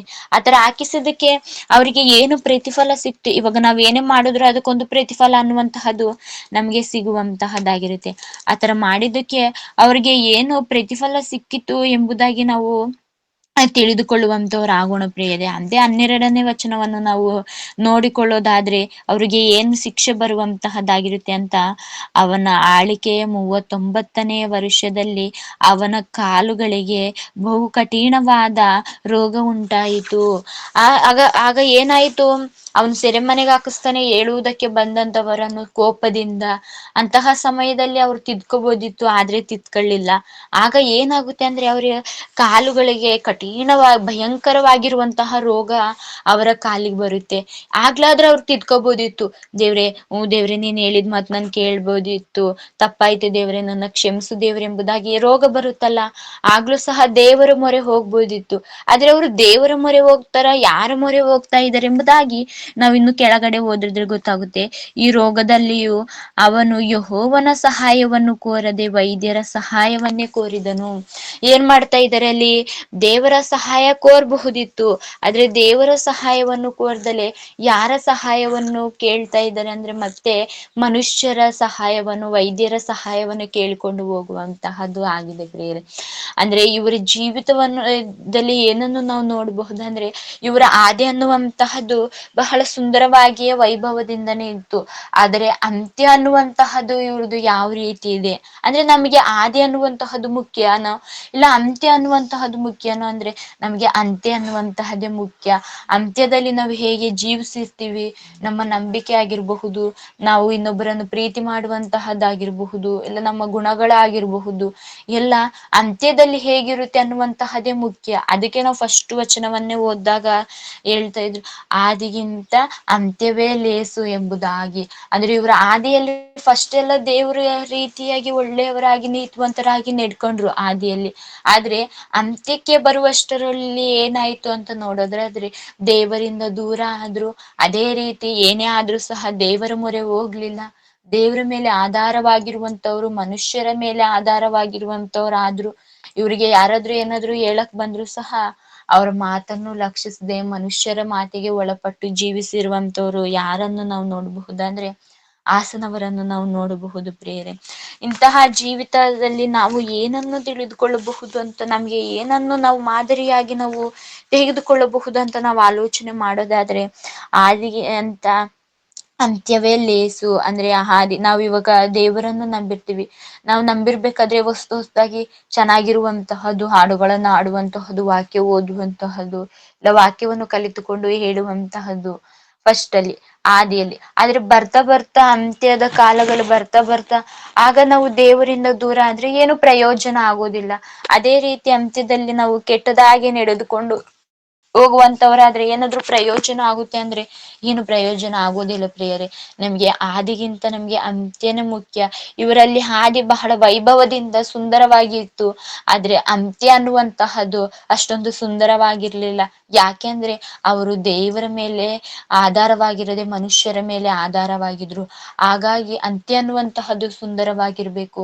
ಎಷ್ಟು ಶಿಷ್ಯರಾಗಿರ್ಬಹುದು, ಸೇವಕರಾಗಿರ್ಬಹುದು, ಅಪೋಸ್ತಲರಾಗಿರ್ಬಹುದು, ಎಲ್ಲರೂ ಸಹ ಏನ್ ಮಾಡಿದ್ರು ಅಂದ್ರೆ ದೇವರ ಮೇಲೆ ಆಧಾರವಾಗಿದ್ದು ಕೊನೆ ಕ್ಷಣಗಳು ಎಷ್ಟೋ ಭಯಂಕರವಾಗಿದ್ರು ಸಹ ಅವರಲ್ಲಿ ಅವರ ಮರಣ ಅನ್ನುವಂತಹದ್ದು ಬಹಳ ಮುಖ್ಯವಾಗಿರುವಂತಹದ್ದು, ಶ್ರೇಷ್ಠವಾಗಿರುವಂತಹ ಮರಣವನ್ನು ಅವರು ತಂದುಕೊಂಡ್ರು.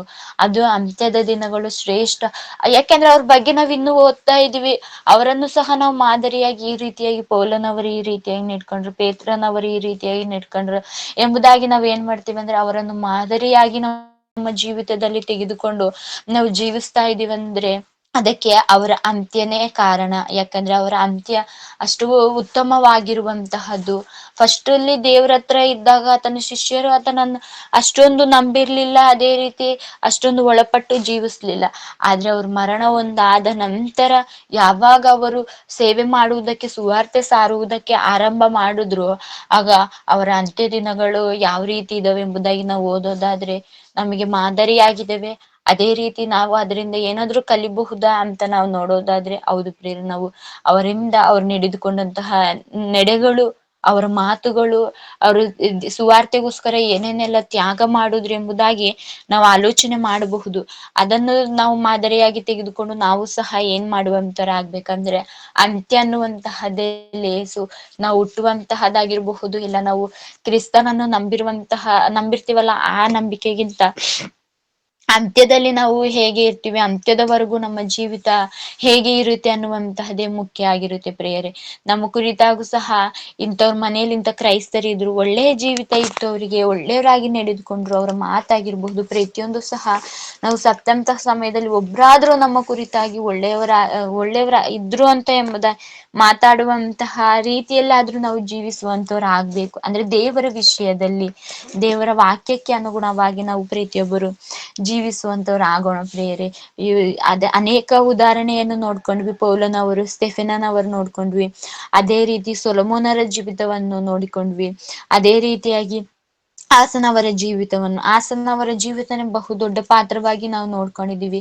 ಅದನ್ನ ಹೇಳಿಕೊಂಡು ನಾವು ಮುಗಿಸ್ಕೊಳ್ಳುವಂತವ್ರು ಆಗೋಣ ಪ್ರಿಯರೇ. ಯಾವ ರೀತಿ ದೇವರಲ್ಲಿ ಅವರು ಫಸ್ಟ್ ಆಳ್ವಿಕೆಗೆ ಬಂದಂತಹ ಸಮಯದಲ್ಲಿ, ಅರಸನಾದಂತಹ ಸಮಯದಲ್ಲಿ ಎಲ್ಲಾ ಪಾಪತನವನ್ನು ಅಂದ್ರೆ ಯಾರ್ಯಾರು ಪಾಪದಿಂದ ಅಸಹ್ಯ ಕಾರ್ಯಗಳನ್ನು ಮಾಡಿಕೊಂಡಿದ್ರು ಅವರನ್ನು ದೇಶದಿಂದನೇ ಹೊರಡಿಸುವಂತಹದ್ದು, ದೇಶದಿಂದನೇ ಅವ್ರು ಆ ದೇಶದಲ್ಲೇ ವಾಸ ಮಾಡಬಾರ್ದು ಆ ರೀತಿಯಾಗಿ ಮಾಡಿಸಿದ್ರು. ವಿಗ್ರಹಗಳನ್ನೆಲ್ಲ ತೆಗ್ಸಾಕಿದ್ರು. ಅವರು ತಾತಂದ್ರೆಲ್ಲ ಪೂಜೆ ಮಾಡಿದ್ರು ಸಹ ಅದನ್ನೆಲ್ಲ ಲೆಕ್ಕ ಹಾಕ್ದಲೆ ಎಲ್ಲವನ್ನು ದೂರ ತಳ್ಳಿದ್ರು.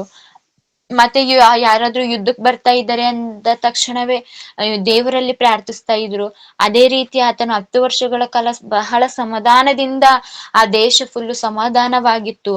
ಆದ್ರೆ ಮತ್ತೊಂದು ಯುದ್ಧ ಬರುವಂತಹ ಸಮಯದಲ್ಲಿ ದೇವರ ಮೇಲೆ ಆಧಾರಗೊಳ್ಳದೆ ಮನುಷ್ಯರ ಮೇಲೆ ಆಧಾರಗೊಂಡಿರುವಂತಹದ್ದು. ಅಂದ್ರೆ ಪ್ರತಿಯೊಂದು ವಿಷಯವನ್ನು ದೇವರಿಗೆ ಫಸ್ಟ್ ಹೇಳ್ತಾ ಇದ್ರು.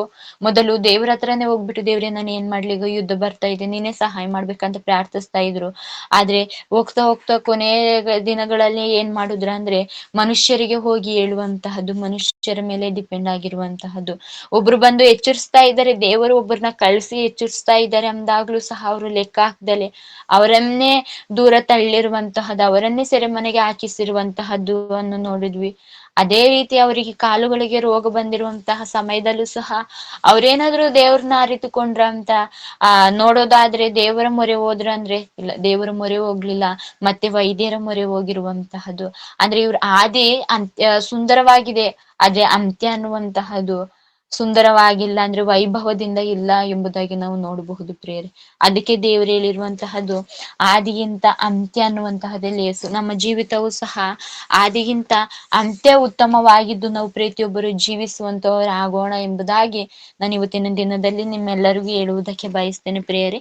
ಹಾಗಾಗಿ ನಾವು ಕೇಳಿರುವಂತಹ ವಾಕ್ಯವನ್ನು ನಾವು ಬಿಟ್ಟು ಬಿಡದೆ ನಾವು ಪ್ರತಿಯೊಬ್ಬರು ಸಹ ಅದನ್ನು ಮನಸ್ಸಿನಲ್ಲಿ ಇಟ್ಟುಕೊಂಡು ನಾವು ಜೀವಿಸುವಂತವರು ಪ್ರತಿಯೊಬ್ಬರು ಆಗೋಣ ಎಂಬುದಾಗಿ ನಾವು ಪ್ರೀತಿಯೊಬ್ಬರ ಆಗೋಣ ಎಂಬುದಾಗಿ ನಿಮ್ಮಲ್ಲಿ ಹೇಳಿರ್ತೇನೆ. ಹಾಗಾಗಿ ಈ ವಾಕ್ಯವನ್ನು ಹೇಳಿದ್ದೇನೆ. ತಪ್ಪಾಗಿದ್ರೆ ಪ್ರೀತಿಯೊಬ್ಬರು ಕ್ಷಮೆ ಇರಲಿ. ನಾವು ಎಂಬುದಾಗಿ ಹೇಳುತ್ತಾ ನಾವು ಪ್ರಾರ್ಥನೆಯನ್ನು ಮಾಡಿಕೊಂಡು ನಾವು ಮುಗಿಸಿಕೊಳ್ಳುವಂತವರಾಗೋಣ ಪ್ರಿಯರೇ. ನಮ್ಮನ್ನು ಬಹಳವಾಗಿ ಪ್ರೀತಿ ಮಾಡುವಂತಹ ಪ್ರೀತಿಯ ಪರಲೋಕದಲ್ಲಿರುವ ನಮ್ಮ ತಂದೆ, ನಿಮ್ಮ ಶ್ರೇಷ್ಠವಾದ ನಾಮಕ್ಕೆ ವಂದನೆಗಳು, ಸ್ತೋತ್ರಗಳು ತಂದೆ. ಸರ್ವವನ್ನು ಸೃಷ್ಟಿಸಿದಾತರು, ಸರ್ವ ಜೀವದಾಯಕವಾಗಿರುವಂತಹ ದೇವರು ನೀವಾಗಿದ್ದೀರ ತಂದೆ. ಅದಕ್ಕಾಗಿ ವಂದನೆಗಳಪ್ಪ ತಂದೆ. ಇವತ್ತಿನ ದಿನದಲ್ಲಿ ತಂದೆ ನಿನ್ನ ವಾಕ್ಯವನ್ನು ಹೇಳಲು ತಂದೆಯ ದೇವರಪ್ಪ ಒಂದು ಅವಕಾಶವನ್ನು ಮಾಡಿಕೊಟ್ಟಿದೆಯ ತಂದೆ. ಅದಕ್ಕಾಗಿ ನಿನಗೆ ವಂದನೆಗಳಪ್ಪ ತಂದೆ. ಆದಿಗಿಂತ ಅಂತ್ಯ ಅನ್ನುವಂತಹದ್ದು ಲೇಸ ಎಂಬುದಾಗಿ ಈ ಅಂಶದ ಮೇಲೆ ನಾವು ಮಾತನಾಡಿಕೊಂಡಿದ್ದೇವೆ ತಂದೆ. ಏನಾದ್ರೂ ತಪ್ಪು ಮಾತನಾಡಿದ್ದರೆ ಕ್ಷಮಿಸಿ ಮುಂದೆ ತಿದ್ದುಕೊಳ್ಳುವ ಹಾಗೆ ತಂದೆ ನಮ್ಗೆ ಸಹಾಯ ಮಾಡಬೇಕೆಂಬುದಾಗಿ ಪ್ರಾರ್ಥಿಸ್ತೇನೆ ತಂದೆ ದೇವರಪ್ಪ. ಕೇಳುವವರು ಮಾತ್ರ ಆಗಿರದೆ, ಹೇಳುವವರು ಮಾತ್ರ ಆಗಿರದೆ, ಅದರ ಪ್ರಕಾರ ನಡೆಯುವವರಾಗಿ ನಾವು ಪ್ರತಿಯೊಬ್ಬರು ಜೀವಿಸುವಂತೆ ನಮ್ಗೆ ಸಹಾಯ ಮಾಡಿರಿ ತಂದೆ ದೇವರಪ್ಪ. ನಾವು ಪ್ರತಿಯೊಬ್ಬರು ನಿನ್ನ ವಾಕ್ಯದ ಜೀವಿತದಲ್ಲಿ ನಾವು ಜೀವಿಸುವಂತೆ ನಮ್ಗೆ ಸಹಾಯ ಮಾಡು. ಎಲ್ಲ ದೈವ ಸೇವಕರನ್ನು ನೆನೆಸಿಕೊ ತಂದೆ. ಪ್ರತಿಯೊಬ್ಬರಿಗೂ ಆರೋಗ್ಯ ಬಲವನ್ನು ಕೊಟ್ಟು, ಆಯುಷ್ಯನು ಸಹ ಕೊಟ್ಟು, ಇನ್ನು ಹೆಚ್ಚಾಗಿ ಸೇವೆ ಮಾಡುವ ಹಾಗೆ ಅವರ ಪ್ರಯಾಣದಲ್ಲಿ ಆಗಿರಬಹುದು, ಅವರ ಸೇವೆಯ ಜೊತೆ ನೀವು ಇದು ನಡೆಸಬೇಕೆಂಬುದಾಗಿ ಪ್ರಾರ್ಥಿಸ್ತೇನೆ. ಅನಾರೋಗ್ಯದಲ್ಲಿರುವಂತವರನ್ನು ನೆನೆಸಿಕೊ ತಂದೆ ದೇವರಪ್ಪ. ಪ್ರತಿಯೊಬ್ಬರಿಗೂ ಒಳ್ಳೆ ಆರೋಗ್ಯ ಬಲವನ್ನು ಕೊಟ್ಟು ತಂದೆ, ಆರೋಗ್ಯವಾಗಿರುವಂತೆ ಅವರಿಗೆ ಸಹಾಯ ಮಾಡಬೇಕೆಂಬುದಾಗಿ ಪ್ರಾರ್ಥಿಸ್ತೇನೆ. ಪ್ರಾರ್ಥನೆ ಕೂಟಗಳು ಉತ್ತಮವಾಗಿ ನಡೆಯುವಂತೆ ಸಹಾಯ ಮಾಡು. ಗೂಗಲ್ ಮೀಟಿಂಗ್ ಅನ್ನು ನಡೆಸುವಂತವರನ್ನು ಸಹ ನೆನೆಸಿಕೊ ತಂದೆ. ಉತ್ತಮ ರೀತಿಯಾಗಿ ಅವರಿಗೆ ಬರಬೇಕಾದ ಪ್ರತಿಫಲವನ್ನು ನೀವು ದಯಪಾಲಿಸಬೇಕೆಂಬುದಾಗಿ ಪ್ರಾರ್ಥಿಸ್ತೇನೆ. ಅದೇ ರೀತಿ ಗೂಗಲ್ ಮೀಟಿಂಗ್ ಜಾಯಿನ್ ಆಗಿರುವಂತಹ ಪ್ರತಿಯೊಂದು ಕುಟುಂಬವನ್ನು ನೆನೆಸಿಕೊ ತಂದೆ ದೇವರೇ. ಅದೇ ರೀತಿ ಮುಂದಿನ ದಿನಗಳಲ್ಲಿ ಇನ್ನು ಹೆಚ್ಚಾದ ಮಕ್ಕಳು ಜಾಯಿನ್ ಆಗಿ ಇನ್ನು ಸತ್ಯವಾಕ್ಯಗಳನ್ನು ತಿಳಿದುಕೊಳ್ಳುವಂತೆ ನೀವು ತಾನೇ ಸಹಾಯ ಮಾಡುತ್ತೀರಿ ಎಂಬುದಾಗಿ, ವಾಕ್ಯದ ಪ್ರಕಾರ ನಡೆಯಲು ನಮ್ಗೆಲ್ಲರಿಗೂ ಸಹಾಯ ಮಾಡಿ ಎಂಬುದಾಗಿ ಪ್ರಾರ್ಥಿಸುತ್ತಾ ಈ ಚಿಕ್ಕ ಪ್ರಾರ್ಥನೆಯನ್ನು ನಿನ್ನ ಕರೆಗೊಪ್ಪಿಸಿ ಏಸು ಕ್ರಿಸ್ತರ ಪರಿಶುದ್ಧ ನಾಮದಲ್ಲಿ ಬೇಡಿ ಹೊಂದುತ್ತೇನೆ ಪರಲೋಕದಲ್ಲಿರುವ ನಮ್ಮ ತಂದೆ, ಆಮೇಲೆ. ನಮ್ಮ ಮಧ್ಯದಲ್ಲಿರುವಂತಹ ರೇಖಾಕನವರು ಅಂತ್ಯಾಶೀರ್ವಾದವನ್ನು ಕೊಡಬೇಕೆಂಬುದಾಗಿ ಕೇಳಿಕೊಳ್ಳುತ್ತೇನೆ. ಅಂತ್ಯಾಶ್ರದವನ್ನು ತೆಗೆದುಕೊಳ್ಳೋಣ. ತಂದೆಯಾದ ದೇವರ ಪ್ರೀತಿಯು, ಯೇಸು ಕ್ರಿಸ್ತರ ಕೃಪೆಯು, ಪರಿಶುದ್ಧಾತ್ಮ ದೇವರ ಅನನ್ಯ ಸಹವಾಸವು ನಮ್ಮೆಲ್ಲರೊಂದಿಗೂ ನಿತ್ಯವೂ ನಿರಂತರವೂ ಯೇಸು ಸ್ವಾಮಿ ಎರಡನೇ ಬರೋಣದವರೆಗೂ ಅಥವಾ ನಮ್ಮ ಮರಣದವರೆಗೂ ಸದಾ ಇರಲಿ. ಆಮೇನ್.